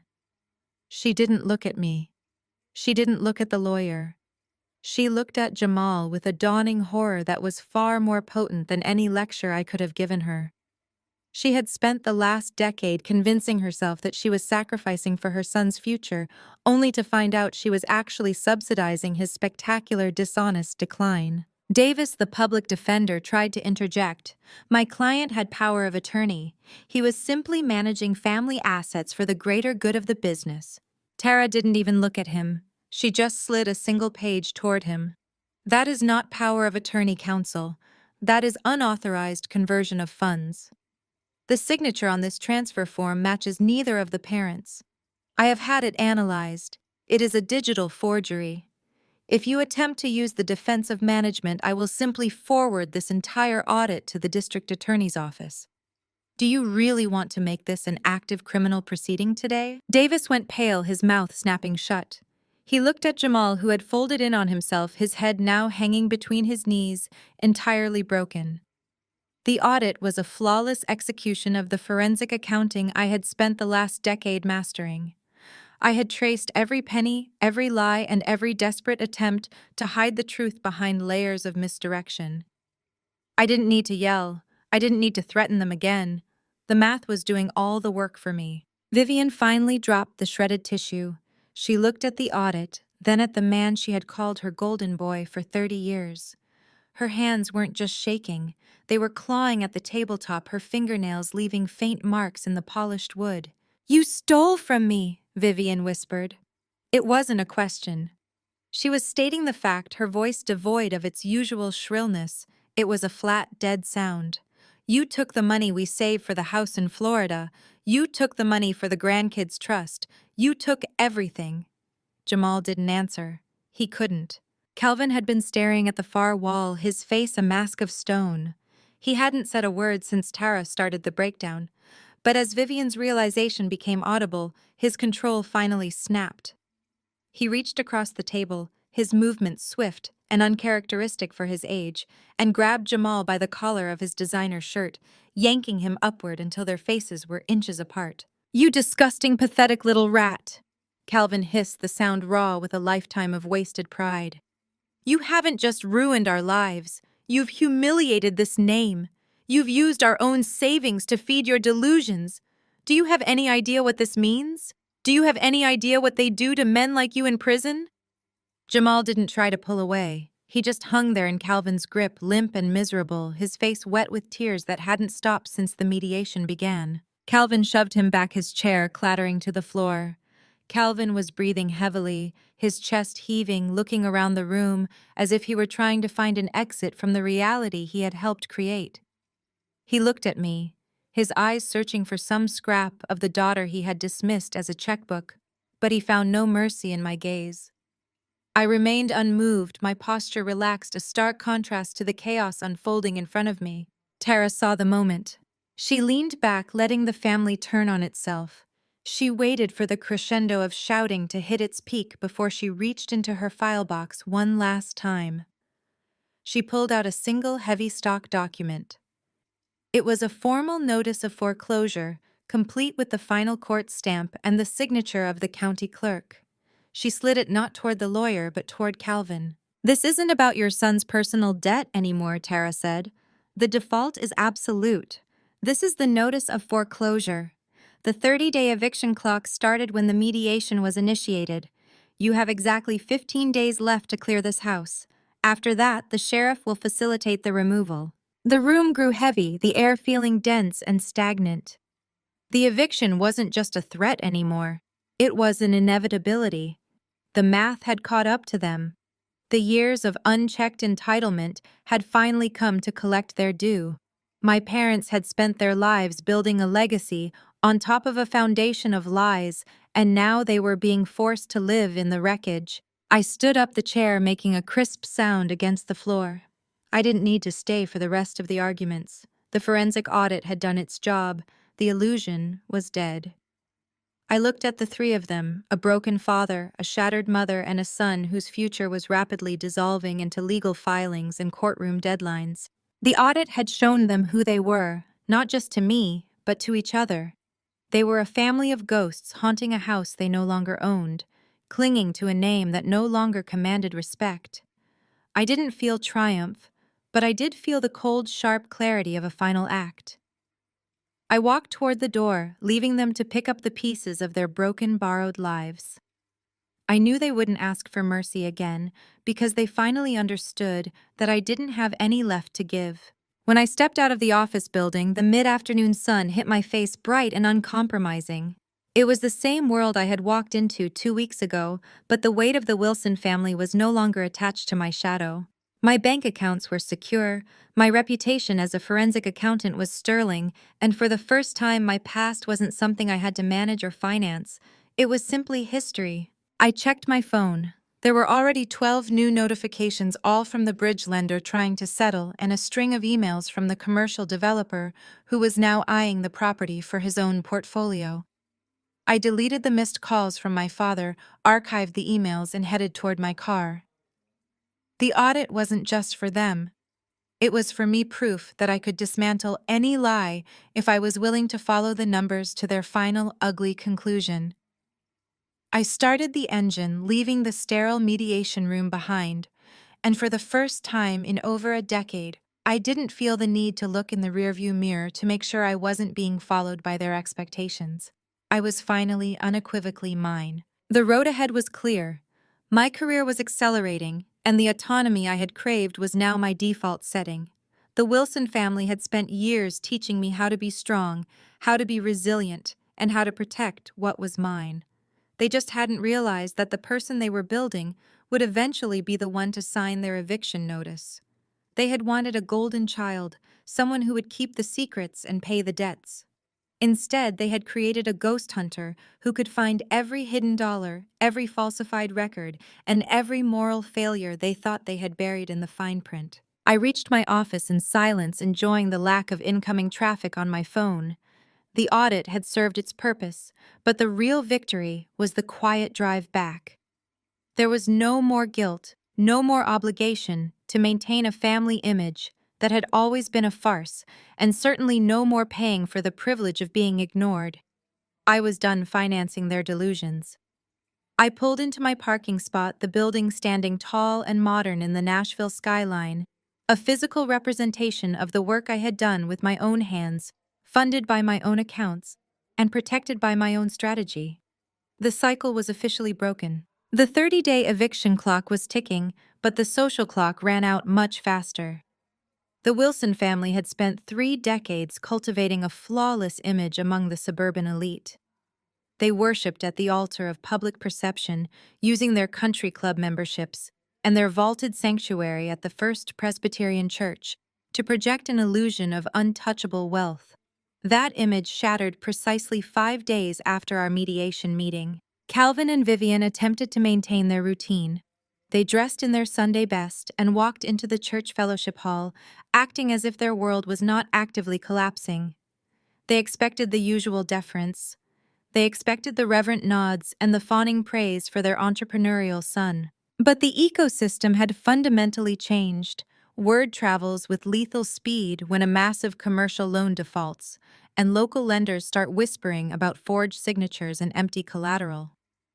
The same aunties who used to corner Jamal at coffee hour to ask for investment advice were now forming tight, impenetrable circles. When Vivian approached them with her practiced smile, the circles did not open to include her. Instead, the women offered stiff, polite greetings before abruptly excusing themselves to speak to someone else. People pointed.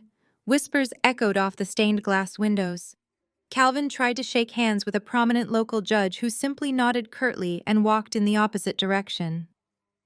The facade was entirely broken. They were no longer the pillars of the community. They were a cautionary tale. They were the parents of a con artist. The social exile at church was brutal, but the digital execution orchestrated by Chloe was an absolute bloodbath. Chloe did not just pack her designer bags and quietly consult a divorce attorney. She weaponized the collapse of Jamal fake empire. She officially filed for divorce on a Tuesday morning. By Wednesday afternoon, she had launched a massive coordinated social media campaign. Chloe understood exactly how to play the algorithm, and she cast herself perfectly as the pregnant, betrayed victim of a sociopathic fraud. She sat in the driver's seat of the leased Range Rover, wearing oversized sunglasses and crying perfectly calibrated tears for her 80,000 followers. She uploaded videos detailing exactly how Jamal had drained their joint accounts to fund his failing crypto ventures. She posted screenshots of the eviction notice and the default warnings.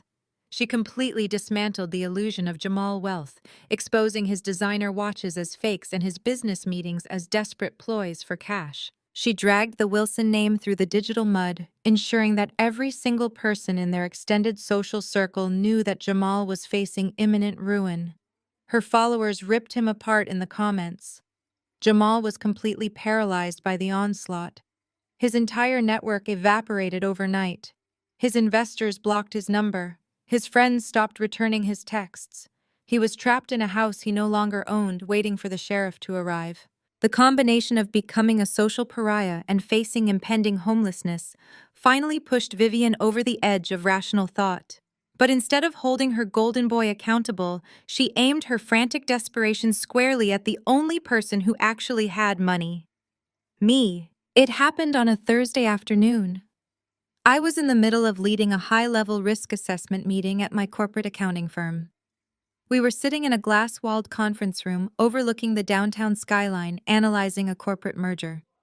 My desk phone vibrated with an internal urgent override from the front reception desk. I excused myself, stepping out into the quiet, carpeted hallway to answer the call. It was our head of building security. He sounded incredibly tense.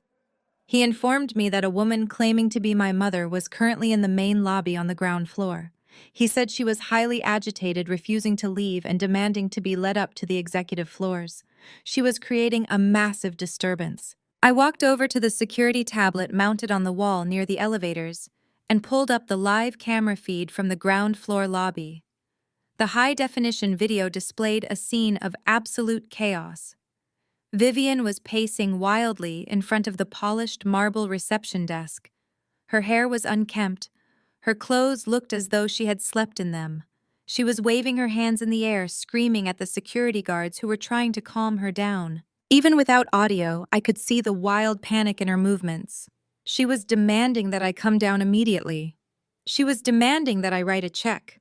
She was screaming that I had to pay for a top-tier criminal defense attorney because the walls were closing in on Jamal, and she absolutely refused to let her son face the consequences of his actions. She wanted me to fix it. She expected the human checkbook to open up one last time to save the golden boy from federal prison. Several of my colleagues were standing near the elevator banks watching the spectacle with wide eyes. Clients were pausing in the lobby, staring at the hysterical woman disrupting the professional atmosphere of a premier financial firm. Vivian was perfectly willing to destroy my professional reputation if it meant securing a lifeline for Jamal. She did not care about my career. She only cared about maintaining the illusion that her son was a success. The head of security spoke into my earpiece, asking if I wanted to come down to de-escalate the situation. He offered to escort her to a private room so we could talk away from the clients. I stared at the screen. I watched the woman who had spent 35 years calling me a disappointment, now screaming my name because she needed my money. I felt no guilt. I felt no obligation. I felt absolutely nothing but the cold, clean closure of a balanced equation. Do not let her upstairs. I instructed, my voice perfectly calm and devoid of any emotion. I will not be coming down to meet her. You are authorized to escort her out of the building immediately. If she resists or refuses to leave the property, you have my full permission to involve local law enforcement. She is trespassing. I stood there and watched the live feed as the situation resolved. Two broad-shouldered corporate security guards stepped forward. They flanked Vivian, taking her gently but firmly by the arms. I watched her face contort in shock as she realized I was not coming to save her. I watched her thrash and protest as they physically guided her toward the heavy revolving glass doors. She was escorted out of the building, completely humiliated, in full view of my colleagues and passing executives.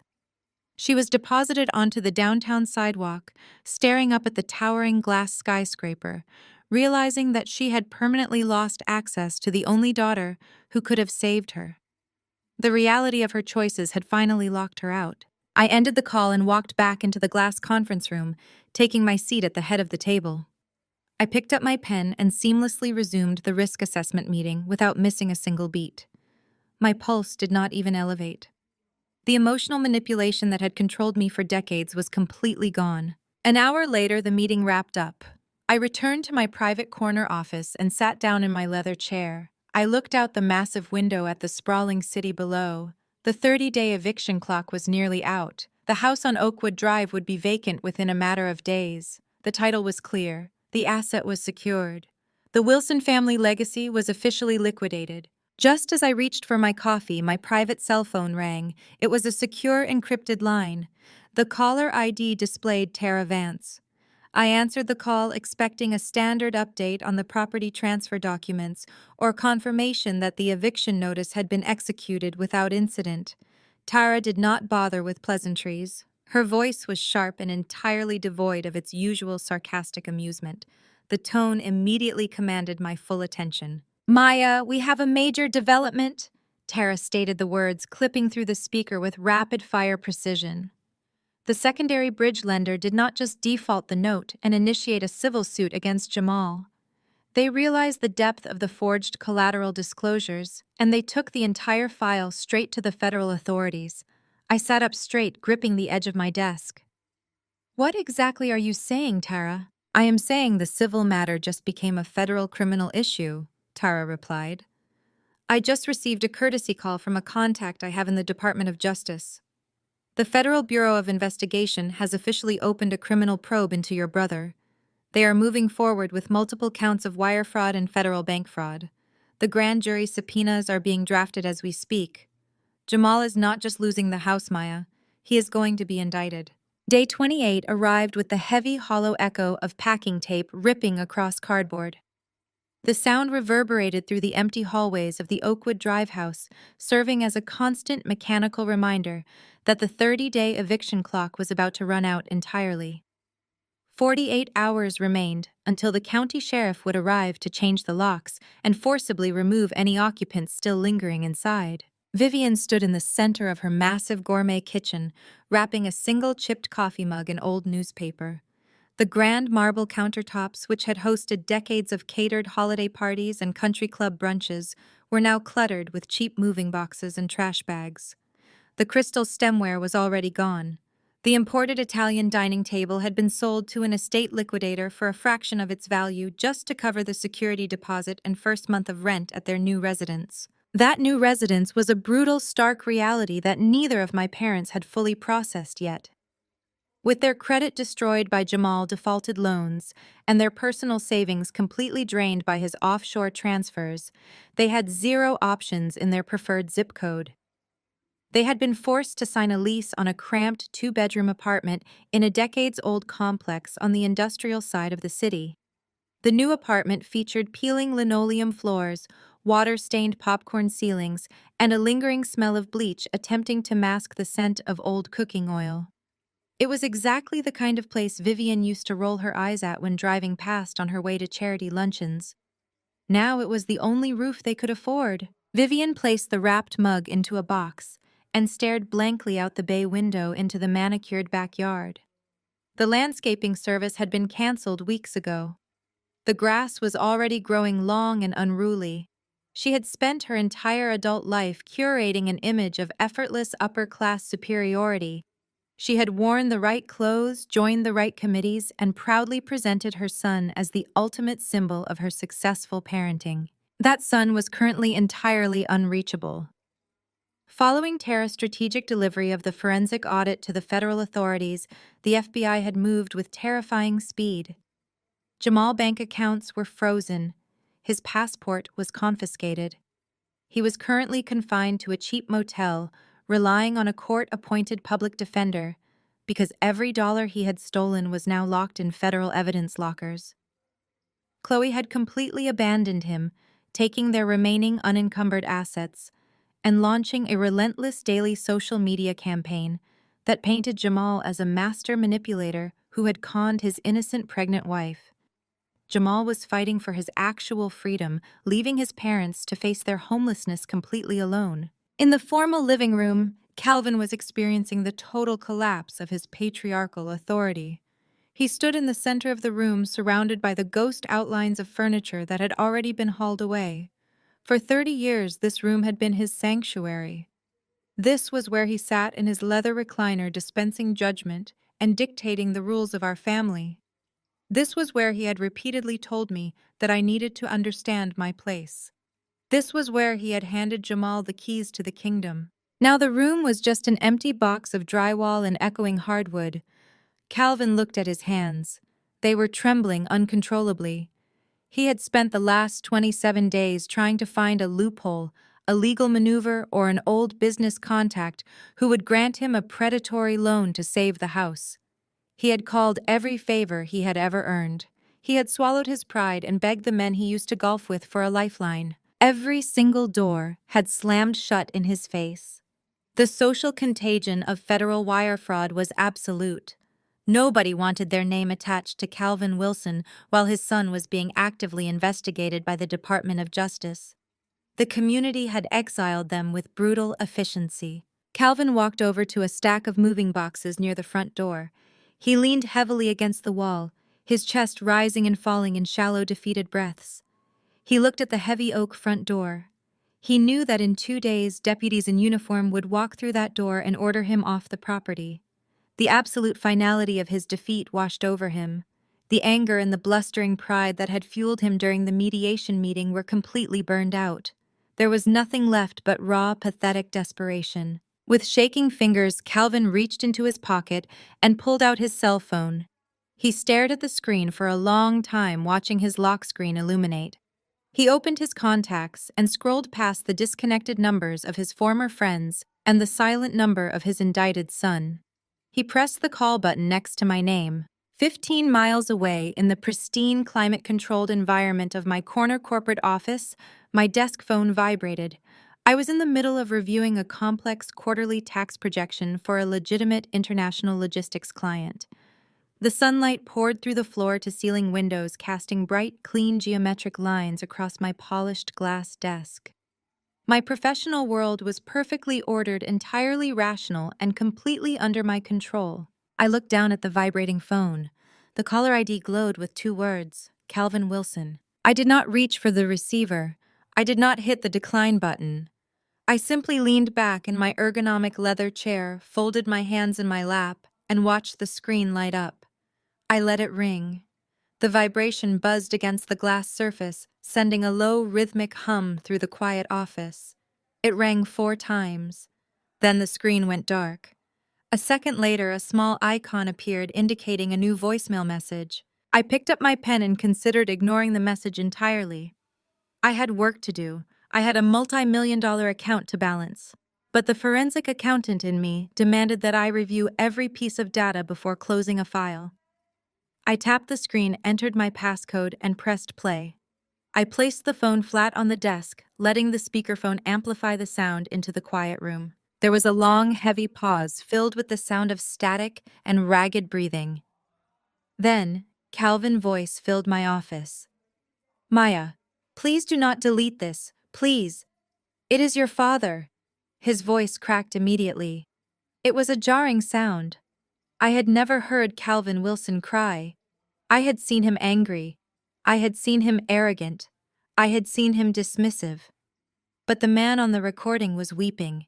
It was the wet, choking sound of a man who had reached the absolute bottom of his existence. We are packing the dining room, Maya, Calvin continued, his words stumbling over each other. We have nowhere to put the dining table.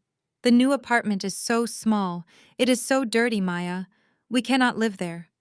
Your mother has not stopped crying for 3 days. She is sick with panic. We have nothing. Jamal is gone. He will not answer our calls, and his lawyer says he might take a plea deal that puts him away for a decade. We are entirely alone. Another jagged breath hissed through the speaker. I stared at the phone, my expression perfectly neutral. I am calling to beg you, Maya. I am begging you on my hands and knees. Please call your lawyer. Please stop the sheriff. Give us 3 months. Just 3 months to figure something out. You have made your point. You took the house. You exposed Jamal. You won. Please do not put us on the street. The weeping intensified, turning into a pathetic, desperate keen. Then came the confession. The words I had waited my entire life to hear, but now held absolutely no value. I know we were wrong, Maya. I am so sorry. I am so incredibly sorry. We favored him because he was the boy. He carried the name. I thought he was the future of this family. I thought he was going to build an empire. And you. We just thought you would always be there to handle things. You were always so quiet and capable. You never demanded our attention, so we stopped giving it to you. We took your stability for granted. We used you to fix the cracks in the foundation, and we never thanked you for it. We were blind. We were foolish. I see it now. You are the strong one. You are the successful one. Please, Maya, have mercy on us. Show us the mercy we never showed you. Call me back. Please call me back. The recording clicked and ended, leaving a profound, heavy silence in my office. I sat perfectly still, listening to the hum of the central air conditioning. I felt a sudden tightening in my chest. It was a sharp, unexpected pang of grief. It rose up quickly, catching me slightly off guard. But the grief was not for the weeping, broken man on the recording. The grief was not for Vivian wrapping chipped mugs in old newspaper. The grief was for the little girl I used to be. The girl who had worked so hard to get perfect grades, hoping her father would look at her the way he looked at Jamal. The girl who had saved her allowance to buy her mother a birthday gift only to have it tossed aside. I grieved for the illusion of a family I had chased for 2 decades. That little girl would have done anything to hear that apology. She would have moved mountains to save them. She would have paused the eviction, paid the debts, and sacrificed her own future just to hear Calvin Wilson finally admit that she was the strong one. But that little girl did not exist anymore. They had systematically destroyed her year by year, lie by lie, until there was nothing left but a woman who understood the exact mathematical cost of their conditional love. Calvin was not apologizing because his conscience suddenly demanded it. He was apologizing because his preferred strategy had failed. He was apologizing because the golden boy had crashed and burned, and the scapegoat was the only one holding a checkbook. It was not a revelation of character. It was a tactical pivot born of absolute desperation. He was trying to negotiate a settlement using emotions he did not actually feel. I reached forward and picked up my phone. I tapped the screen, bringing up the voicemail menu. I did not save the message to play it again later. I did not forward it to my lawyer for a laugh. I tapped the delete icon. The message vanished from the server, permanently erased from existence. I picked up my pen and pulled the client tax projection back to the center of my desk. The numbers were clean, orderly, and entirely honest. I looked down at the spreadsheet, my mind completely clear and my focus absolute. Mercy is for people who show remorse before they get caught. I began to write. 48 hours later, the morning sun rose over Oakwood Drive without an ounce of pity. It was day 30. The legal clock had officially expired at midnight, and the eviction notice was now a fully actionable court order. I sat in the passenger seat of Tara's sleek black sedan, following the steady pace of 2 marked county sheriff cruisers. We drove through the towering stone gates of the subdivision, passing the sprawling estates and manicured lawns that my parents had used to define their self-worth for decades. We turned the final corner and pulled up to the property. The visual reality of their collapse was staggering. The front lawn of this house was entirely covered in a chaotic sprawl of cheap moving boxes and bulging black trash bags. The pristine Bermuda grass was being crushed beneath the weight of discarded memories and excess possessions that simply would not fit into a low-income industrial park apartment. A velvet armchair sat abandoned near the curb, looking absurd and pathetic in the harsh daylight. A stack of expensive porcelain plates rested precariously on top of a plastic tote bag. It was the frantic, uncoordinated mess of people who had spent their entire lives pretending they would never face a reckoning. Calvin was sitting on the top step of the front porch. He was wearing his usual tailored slacks and a button-down shirt, but the shirt was untucked and deeply wrinkled. His shoulders were slumped forward, and his hands hung loosely between his knees. He was staring blankly at the asphalt of the driveway, completely unresponsive to the world around him. He did not look up when the sheriff cruisers parked at an angle across the end of the driveway. He did not blink when the heavy car doors slammed shut. He was a hollowed-out shell of a man entirely broken by the mathematical certainty of his own failure. Tara and I stepped out of her vehicle. The gravel crunched loudly beneath my heels as I walked up the driveway, flanked by 2 uniformed deputies. The air was tense and quiet. Vivian emerged from the front door carrying a stack of framed family photographs.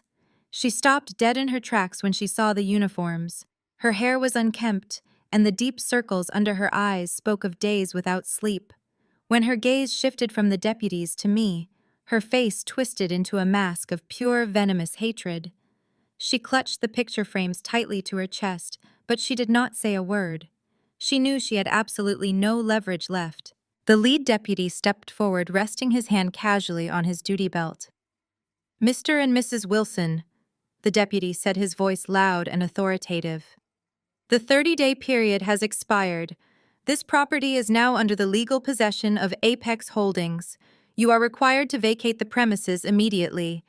Any items left behind will be considered abandoned property. We are here to facilitate your exit and secure the residence." Calvin slowly lifted his head. He looked at the deputy, then slowly turned his gaze to me. There was no anger left in his eyes, just a vast, echoing emptiness. He nodded once slowly and pushed himself up from the concrete step. Before Vivian could open her mouth to argue, the heavy silence of the neighborhood was violently shattered. The harsh screech of tires echoed down the street. A dented gray rental sedan came tearing around the corner, taking the turn far too fast. The car swerved wildly up the driveway, jumping the curb and crushing a row of manicured azalea bushes before slamming to a halt just inches from the sheriff cruiser. The driver's side door flew open, and Jamal stumbled out. The transformation was shocking. The arrogant, polished entrepreneur who used to strut across this very lawn in custom suits and imported leather shoes was entirely gone. Jamal was wearing a rumpled hooded sweatshirt and sweatpants. He was sweating profusely despite the cool morning air. His face was pale, his eyes were bloodshot and darting wildly around the yard. He smelled of stale fear and cheap motel soap. He looked like a man who had spent the last 3 days running from a ghost he could not outpace. He ignored the police officers. He ignored our father standing frozen on the steps. He ignored our mother, who had suddenly dropped the picture frames, shattering the glass across the porch. Jamal locked his frantic eyes on the front door of the house and began sprinting up the walkway. I stepped forward, placing myself directly in the center of the doorway. I squared my shoulders and blocked his path. "Move!" Maya Jamal shouted, his voice cracking with sheer panic. He reached out as if to shove me aside, but hesitated when the two deputies instinctively stepped up behind me. "I need to get inside. I just need 5 minutes in my old room. Move out of the way." "You do not live here, Jamal," I said, my voice perfectly level and cold. "Nobody lives here anymore. The property belongs to my firm and you are trespassing." "You do not understand," he pleaded, dancing from foot to foot, his hands shaking uncontrollably. "I left something. I forgot something important. There is a loose floorboard in the back of my old bedroom closet. There is a fireproof safe underneath it. I need the safe, Maya." He was so consumed by panic that he was completely ignoring the reality of his audience.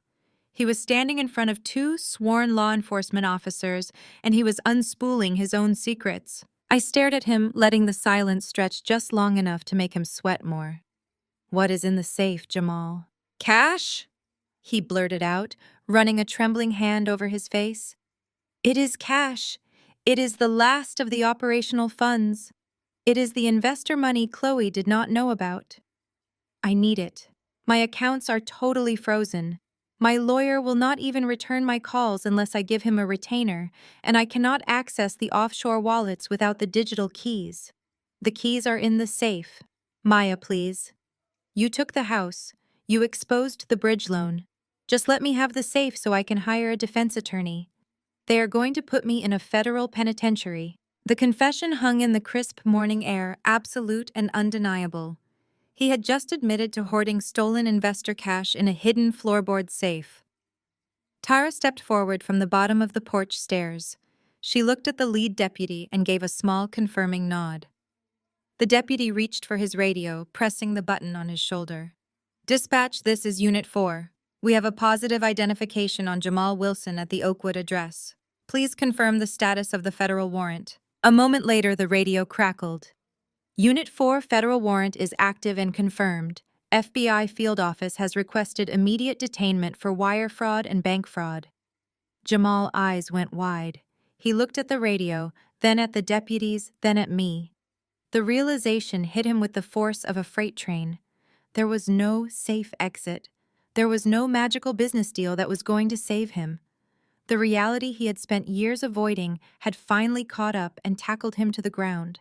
He turned and bolted toward the rental car, but he did not make it 3 steps. The 2 deputies moved with practiced, brutal efficiency. They grabbed Jamal by the arms, twisting him forcefully around. Jamal let out a high-pitched scream of terror, struggling against their grip, but his soft luxury lifestyle had not prepared him for physical resistance. The deputies drove him face down into the grass, the very same grass where he used to pose for promotional photographs and boast about his imaginary real estate empire. The metallic click of the handcuffs snapping shut around his wrists echoed loudly across the lawn. Calvin collapsed back onto the porch step, burying his face in his hands. He was sobbing silently, his shoulders shaking as he watched his only son, his golden boy, being read his Miranda rights while pinned to the dirt. Vivian completely lost her mind. She lunged forward, trying to push past the deputies, but Tara firmly blocked her path, holding up a hand to keep her back. Vivian fell to her knees on the concrete walkway. She looked at Jamal writhing in the grass, and then she looked up at me standing perfectly still in the doorway of the house I now owned. Her face was twisted into an expression of absolute profound agony. "You destroyed this family!" Vivian screamed, her voice tearing through the quiet suburban street, raw and hysterical. "You destroyed us, Maya. You destroyed everything. You—" The heavy metal door of the police cruiser slammed shut with a definitive mechanical thud that cut right through the crisp morning air. It was the sound of a cage closing. It was the sound of reality finally catching up to 30 years of unchecked entitlement. Jamal pressed his face against the reinforced glass of the back window. His eyes were wide with a primal animal terror. He looked small. He looked fragile. He looked exactly like what he had always been underneath the designer suits and the leased luxury cars. He was a fraud, and the entire neighborhood was watching him burn. The flashing red and blue lights of the sheriff vehicles painted the manicured lawns of Oakwood Drive in harsh, alternating colors. The flashing lights bounced off the cheap cardboard moving boxes scattered across my front yard. The flashing lights illuminated the velvet armchair sitting pathetically near the curb. The spectacle had drawn an audience. I looked down the street and saw the absolute destruction of my parents' social empire happening in real time. Mrs. Gable, the president of the homeowner association, was standing at the edge of her driveway. She was holding her morning coffee perfectly still, her mouth slightly open in shock. Mr. Sterling, the managing director of the country club, was pausing his morning jog, staring openly at the federal arrest taking place on the pristine grass. The same people who used to invite Calvin and Vivian to exclusive charity galas were now bearing witness to their criminal ruin. The same aunties who used to praise Jamal's business acumen at Sunday church service were now watching him sit in the back of a squad car in sweatpants. They watched the golden boy fall. They watched the heir apparent get handcuffed. They watched the untouchable son become a federal inmate. The social execution was absolute. The prestige was gone. The respect was gone. The Wilson name, which Calvin had wielded like a weapon my entire life, was now completely synonymous with a federal indictment. Vivian was kneeling on the concrete walkway, completely shattered. The polished, elegant woman who had spent decades cultivating a flawless suburban facade was pulling at her own hair. Her expensive makeup was smeared with tears and sweat. Her designer blouse was stained with dirt from where she had thrown herself onto the lawn trying to stop the deputies. She beat her fists against her thighs, her chest heaving with violent, hysterical sobs. "You destroyed this family!" Vivian screamed again, her voice cracking and echoing down the quiet street. "You destroyed us, Maya." I did not flinch. I did not step back. I did not offer her a hand to help her up from the concrete. I walked slowly down the porch steps, the sound of my heels striking the stone with calm, measured precision. I stopped right in front of her, looking down at the woman who had spent my entire existence making me feel like a financial burden. I looked at my mother, sobbing on the grass. I did not raise my voice. I did not yell. I spoke with absolute chilling clarity. "I didn't destroy anything, Mom." I said the words slicing through her hysteria like ice. "I just stopped funding your illusions." Vivian gasped, looking up at me with wild, bloodshot eyes. She opened her mouth to argue, but I did not let her speak. I stopped funding the illusion that your son was a genius, I continued, my voice echoing off the brick facade of my house. I stopped funding the illusion that you earned this lifestyle. I stopped funding the illusion that you were superior to everyone else on this street. You built a kingdom on stolen money and forged signatures. You built an empire on secondary bridge loans and drained retirement accounts. I didn't destroy this family. The math destroyed this family. The math simply caught up to the lies. She stared at me, her jaw trembling, unable to form a coherent sentence. She wanted the scapegoat back. She wanted the quiet, obedient daughter who would absorb her insults and balance the family checkbook. But that daughter had been eradicated, replaced by a forensic accountant who knew exactly how to track every stolen dime. I stepped around her, leaving her weeping on the walkway, and walked toward Calvin. Calvin was still sitting on the top step of the porch. The patriarch of the Wilson family had not moved a single muscle since the handcuffs clicked around Jamal's wrists. He was staring blankly at the driveway, his face entirely devoid of color. The blustering, authoritarian anger he had carried for 30 years had evaporated, leaving behind a hollow, exhausted old man. He looked at the moving boxes. He looked at the police cruisers pulling away from the curb, taking his legacy to a federal holding cell. He slowly lifted his eyes to meet mine. He looked utterly defeated. The voicemail he had left me, the desperate, weeping apology, was hanging in the air between us. He had asked for mercy. He had begged for 3 more months. He had finally admitted that they used me because I was capable while they coddled Jamal because he carried the name. I reached into the inner pocket of my tailored jacket and pulled out a plain white envelope. I held it out toward him. Calvin stared at the envelope, his hands shaking as he slowly reached up to take it. He looked at the crisp white paper as if it were a razor blade. "Those are the keys to your new apartment, Calvin," I said, my voice perfectly steady. "It is Unit 4B in the Industrial Park Complex." He swallowed hard, his throat clicking audibly in the quiet morning air. He clutched the envelope tightly. "I paid the security deposit," I continued, standing tall over him. "I paid the first month of rent. The water is turned on. The electricity is turned on. You have exactly 30 days of guaranteed shelter. 1 month, Calvin. 1 month of water. 1 month of electricity. 1 month of a roof over your head." Calvin looked down at the keys inside the envelope, his shoulders shaking with silent, suppressed weeping. "After that 30 days, you are entirely on your own," I stated, laying out the absolute finality of our arrangement. "I am blocking your numbers. I am instructing my corporate security to deny you entry to my office building. Tara has already drafted a cease and desist order regarding any future financial requests. You will not ask me for legal fees for Jamal. You will not ask me for grocery money. You will not ask me to fix the broken foundation of a life you chose to build on fraud. The Bank of Maya Wilson is permanently closed." He didn't argue. He didn't puff out his chest and threaten to drag me through the courts. He simply nodded his chin, dropping toward his chest in total surrender. I looked at the two of them one last time, my mother weeping in the dirt, and my father broken on the steps. I felt a brief, sharp pang of grief somewhere deep in my chest. I grieved for the parents I should have had. I grieved for the childhood I had spent trying to earn a love that was always meant for someone else. But I did not let the grief change my posture. Mercy is for people who show remorse before they get caught. They were only sorry because the money had finally run out. I turned my back on them. I walked up the remaining steps, crossing the threshold of the massive oak front door. The house was quiet inside, cleared of their heavy furniture, and stripped of their oppressive expectations. It felt completely empty and incredibly clean. I stepped inside the foyer, feeling the cool, polished hardwood beneath my feet. I grabbed the heavy brass handle of the front door and pulled it shut. The heavy oak slammed into the frame, severing my connection to the Wilson family forever. I reached up and turned the deadbolt. The lock clicked into place with a loud final snap, echoing through the silent halls of my new home. The heavy oak door remained locked. For 2 entire months, I did not allow a single member of the Wilson family to cross that threshold.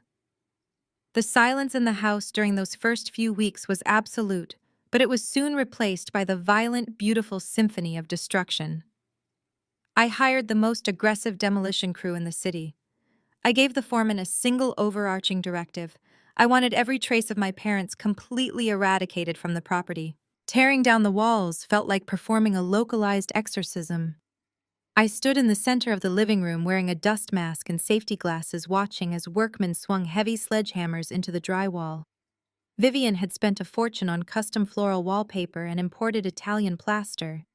I watched it all turn into fine white powder and chunks of debris. The massive crystal chandelier in the foyer, which my mother used to meticulously polish before every society dinner, was unceremoniously dropped into a commercial dumpster in the driveway. The heavy velvet drapes that had blocked out the sunlight for decades were ripped from their brass rods.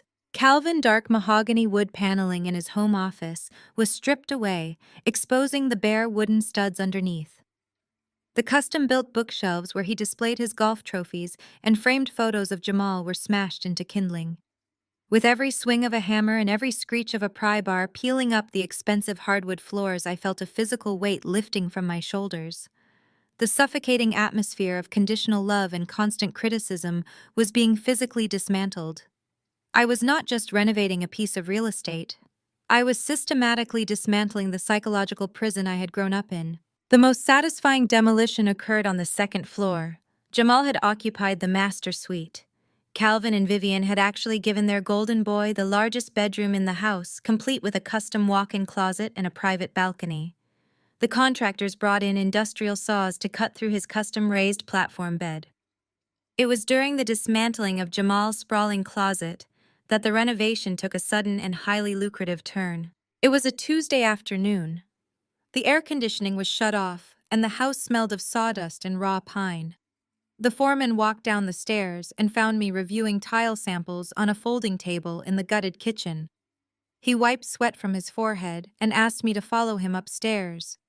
He said his crew had hit a snag while pulling up the subfloor in the master suite. I followed him up the bare wooden staircase. In the far corner of Jamal's closet, 3 thick floorboards had been carefully pried up. The FBI had already confiscated the steel safe Jamal had been screaming about on eviction day, but federal agents are often in a hurry. They had missed the secondary cavity. Beneath the insulation, Jamal had hollowed out a space directly between the floor joists. Inside that cavity sat a heavy waterproof canvas document bag.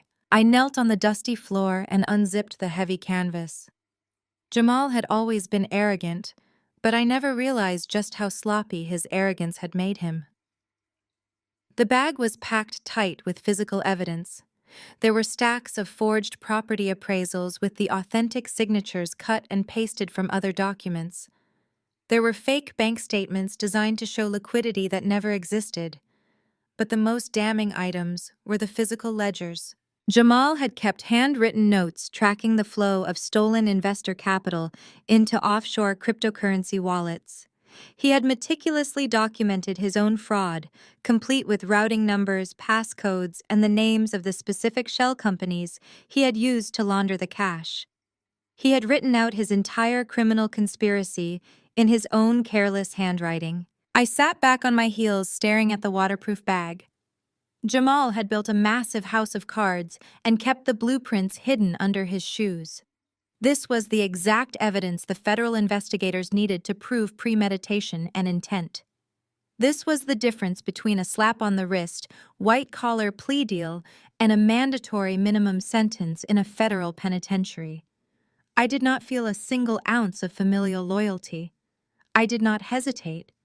I did not consider calling Calvin or Vivian to negotiate terms or offer them a chance to save their son.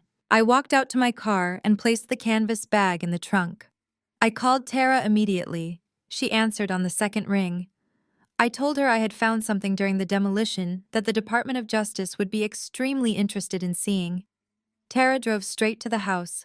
We stood in the driveway leaning against the trunk of my car as she reviewed the ledgers. Even Tara, who had spent a decade navigating complex corporate litigation, let out a low whistle of absolute disbelief. We did not wait for subpoenas. We drove directly to the federal building downtown.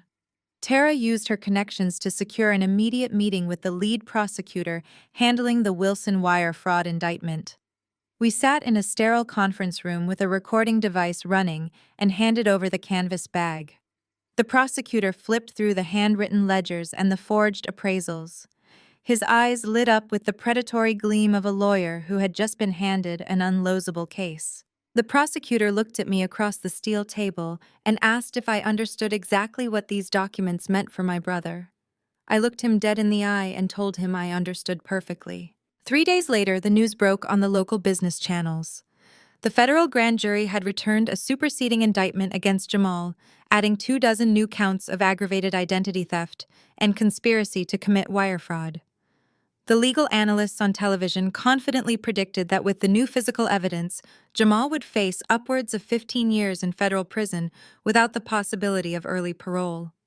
The golden boy was permanently grounded, and his legacy was secured behind iron bars. With Jamal's fate sealed, I poured all of my remaining energy into the final phase of the renovation. The transformation took another 6 weeks of relentless, round-the-clock work. When the final coat of paint dried and the construction dust was swept away, the Oakwood Drive property was entirely unrecognizable. It was a stunning modern masterpiece. The oppressive dark woods and heavy traditional trims were completely gone. I had opened up the entire first floor, creating a massive flowing living space flooded with natural light from new oversized windows. The kitchen now featured sleek minimalist white cabinetry and a massive waterfall edge quartz island. The walls were painted in crisp gallery white, serving as a blank canvas rather than a monument to the suffocating past. The master suite, where Jamal had hoarded his stolen cash, was transformed into a serene spa-like retreat with floating vanities and a frameless glass shower. Every single square inch of the house had been sanitized, upgraded, and modernized. The house no longer belonged to Calvin and Vivian. The house belonged to the future. I invited the top luxury real estate agent in the county to walk through the finished property. She stepped through the custom glass front door and audibly gasped. She spent an hour examining the high-end finishes, the imported light fixtures, and the seamless open concept design. We stood in the center of the sunlit kitchen, and she handed me a comprehensive market analysis. She told me that the inventory for modern turnkey luxury homes in this specific zip code was historically low. She confidently stated that the house would fetch top dollar, sparking a massive bidding war within hours of hitting the market. The valuation she presented was astronomical. It was nearly double what the property had been worth when Vivian and Calvin lived there. I took a sleek silver pen from my bag and signed the exclusive listing agreement right there on the quartz island. I did not want to live in this house. I had never intended to keep it. The property was just another asset to be liquidated. I walked out the front door and locked it for the very last time. The real estate agent pounded a heavy wooden for sale sign into the pristine front lawn, serving as a final tombstone for the Wilson family legacy. The emotional dead weight of my childhood had been completely gutted, renovated, and monetized. I walked to my car without looking back, ready to sever my final tie to the past. The listing went live on a Thursday morning at 9 o'clock. By Thursday afternoon, my real estate agent had to disable her automated scheduling software because the sheer volume of showing requests was crashing the system. The Oakwood Drive property was no longer a decaying monument to suburban ego and financial fraud. It was a flawless modern triumph. The high-definition aerial photography highlighted the manicured grounds, the newly poured concrete driveway, and the pristine white exterior. It was the most viewed property in the county for 5 consecutive days. The bidding war began on Monday. The offers poured in from wealthy tech executives and out-of-state investors. Nobody asked for seller concessions. Nobody requested an inspection contingency. It was a feeding frenzy of cash buyers trying to outmaneuver one another. By Wednesday evening, I accepted an all-cash offer that was 40% over our aggressively high asking price. The financial return on my renovation investment was astronomical. The Wilson family home had finally achieved the actual value Calvin had always pretended it possessed. 14 days later, I sat in a plush leather chair in the primary conference room of a downtown title agency. The room was freezing cooled by a massive commercial air conditioning unit that hummed steadily in the background. The massive mahogany conference table reflected the recessed lighting above. I held a heavy silver pen, systematically signing my name and initialing the bottom corner of dozens of legal documents. With every stroke of the pen, the property moved further away from my history and closer to complete liquidation. Tara sat in the chair next to me. She was wearing a sharp charcoal blazer and holding a thick manila folder in her lap.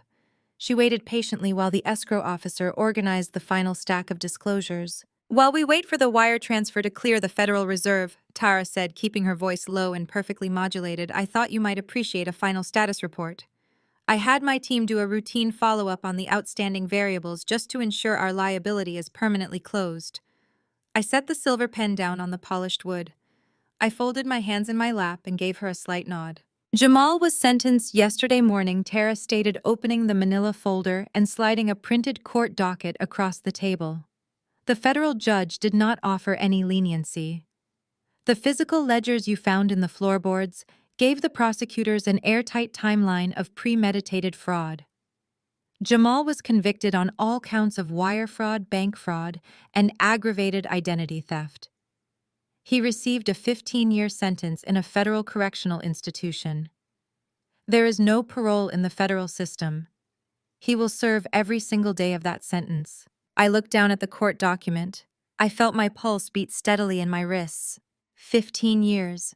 Jamal would be nearly 50 years old by the time he walked out of a prison gate. His entire youth, his entire imagined empire was gone. And his wife? I asked, my voice perfectly level. "Chloe absolutely eviscerated him in family court," Tara replied, a faint smirk playing at the corners of her mouth. "She filed for emergency sole custody and secured it within 48 hours. She leveraged his federal conviction to strip him of any parental rights. She successfully petitioned for child support algorithms based on his previous fabricated income statements, meaning he will exit prison with a mountain of uncollectible domestic debt. Furthermore, she completely weaponized her social network. She branded herself as the ultimate survivor of a sociopathic con artist. She kept her luxury lifestyle and completely alienated him from every high society contact they ever shared. He is entirely isolated." I nodded slowly, absorbing the absolute precision of Chloe revenge. She had played the game far better than Jamal ever could. "What about Calvin and Vivian?" I asked, looking back up at Tara. Tara flipped to the second page in her folder. She smoothed the paper with her perfectly manicured hand. "I hired a private investigator just to verify they had completely vacated the county jurisdiction. I needed to ensure they would not pose a physical nuisance to the new buyers. They are currently residing in the Industrial Park apartment. Their credit is decimated, so they have no mobility." Tara paused, letting the weight of the reality settle over the table. "Calvin is working the overnight shift at a commercial hardware distribution warehouse," Tara continued. "He spends 8 hours a night driving a forklift and loading pallets of lumber. Vivian is working as a frontline greeter at a discount retail store on the highway bypass. She wears a blue polyester vest and stands by the automatic doors, handing out shopping carts to the general public." I closed my eyes for a fraction of a second. I pictured Vivian, the woman who used to spend thousands of dollars on custom floral arrangements for country club luncheons, standing on a concrete floor in a synthetic vest. I pictured her forcing a smile at the same exact people she used to ignore at the grocery store. I pictured Calvin, the man who used to dictate family policy, from a leather recliner shivering in a drafty warehouse, manually lifting heavy inventory. The brutal, unforgiving reality of the working class they had always despised was now their permanent existence. The escrow officer walked back into the conference room, breaking the silence. She handed me a crisp white settlement statement. "The wire transfer has officially cleared," she announced with a bright, professional smile. "The funds are currently resting in your primary holding account. Congratulations on a spectacular sale." I looked down at the final number at the bottom of the page. It was a massive, life-changing sum. It was the kind of wealth that Calvin had chased his entire life but had never possessed. I took the final copy of the paperwork and stood up from the mahogany table. I did not feel a rush of malicious joy. I did not feel the bitter vindictive thrill of revenge. I simply felt completely and utterly unburdened. The heavy, suffocating backpack of trauma, guilt, and conditional love that I had carried since childhood had been unbuckled and dropped by the side of the road. I was breathing pure, clean air for the very first time. I walked out of the title office with Tara matching my stride. We stepped out into the bright afternoon sunlight. I walked over to my car, unlocked the doors, and placed the settlement folder on the passenger seat. I looked at Tara and extended my hand. She took it, shaking it firmly. "Where to next?" Tara asked, shielding her eyes from the sun. "I am driving to a commercial real estate office in the financial district," I replied, opening my car door. "I have a lease to sign. It is time to get to work." 6 months later, the harsh winter weather had surrendered to a bright, crisp spring. I was sitting behind a massive slab of polished walnut in my new corner office. The room was on the 30th floor of a premier downtown skyscraper. The floor-to-ceiling glass windows offered an unobstructed panoramic view of the entire city skyline. The morning sunlight poured over the expensive modern furniture, illuminating the thick brass plaque mounted on the heavy glass door in the reception area. The plaque read, "Wilson Forensic Accounting and Financial Advocacy." I had used the massive profits from the sale of the Oakwood Drive house to independently fund my own firm. I had walked away from the corporate logistics accounts and the standard tax projections.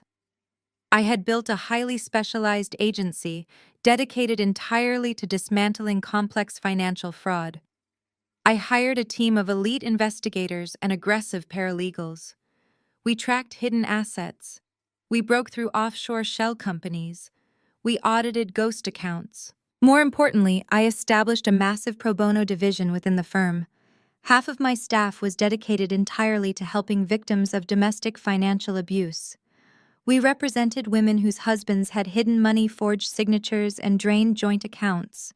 We gave them the exact tactical skills and forensic firepower I had used to dismantle Jamal. We found the hidden cash, we secured their financial independence, and we legally eviscerated their abusers. I had taken the poison of my family history and transformed it into a weapon for justice. My administrative assistant knocked softly on the open office door. She walked in carrying a silver tray with the morning mail and a freshly brewed cup of black coffee. She set the tray on the corner of my walnut desk, gave me a polite smile, and quietly backed out of the room, closing the heavy door behind her. I reached for the coffee, taking a slow, appreciative sip. I sorted through the stack of thick corporate envelopes and legal briefings. Near the bottom of the pile, I found a standard white envelope. It looked cheap. The return address was a post office box located near the industrial park. The handwriting scrawled across the center was shaky, uneven, and painfully familiar. It was from Calvin. I set my coffee mug down. I picked up a sleek silver letter opener from my desk organizer and slid it neatly under the flap. I pulled out a single sheet of lined notebook paper. The page was heavily creased, as if it had been folded and unfolded multiple times before being placed in the envelope. I flattened the paper against the walnut desk and began to read. "Maya, I do not know if you will ever read this. I do not expect you to reply. I am writing this on my lunch break at the warehouse. My hands hurt constantly. My back is failing. Your mother is a shadow of the woman she used to be. She cries every night before her shift at the store. The shame has broken her spirit entirely. We lost the appeal for Jamal. He was transferred to a maximum security facility in another state. We do not have the money for a bus ticket to go visit him. We are completely alone." I read the words tracking the absolute physical and emotional destruction of their lives. There was no arrogance left in the ink. There was no blustering pride. "I am writing to tell you that you were right," Calvin continued. "You were right about everything. We built a life on lies, and we forced you to carry the weight of our failures. We stole your childhood. We demanded your obedience, and we gave you absolutely nothing in return. I look back at the way I treated you, and I feel a shame so deep it makes it hard to breathe. You were the only honest thing this family ever produced, and we punished you for it. I am so sorry, Maya. I am sorry for every harsh word, every dismissed accomplishment, and every moment I made you feel like you were not enough. I know we do not deserve your forgiveness. I know we do not deserve your time, but I am asking as a broken old man. Will you ever come visit us? Just once. Just to let me tell you to your face that I was wrong. I read the final line. I read the signature at the bottom. I sat back in my chair and looked at the lined paper. I acknowledged the pain in his words. I acknowledged the total comprehensive defeat radiating from every single syllable. The little girl who used to live inside me, the one who had begged for Calvin approval, would have wept at this letter. She would have grabbed her car keys, driven to that cheap apartment, and forgiven them instantly. But I was no longer that girl. I was no longer the overlooked workhorse. I was no longer the silent bank account for their delusions. I picked up the piece of notebook paper. I stood up from my desk and walked across the thick carpet to the heavy-duty cross-cut paper shredder resting in the corner of the office. I pressed the power button. The machine hummed to life. I held the letter over the metal slot and let go. The mechanical grinding sound was loud and highly efficient.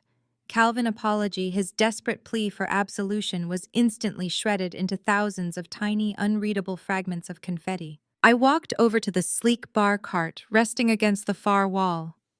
I picked up a heavy crystal decanter and poured myself a glass of incredibly expensive imported red wine. I walked over to the massive floor-to-ceiling window. The morning sun was reflecting off the glass towers of the city below. Millions of people were rushing through the streets, navigating their own complex lives. I took a slow, deliberate sip of the wine. The taste was rich, dark, and complex. I looked at my reflection in the glass. I was independent. I was wealthy. I was completely unburdened by the ghosts of Oakwood Drive. The cycle of abuse was permanently broken. I stood alone at the top of the world, perfectly content and entirely free. I smiled confidently, looking out over the skyline as the bright morning light filled the room.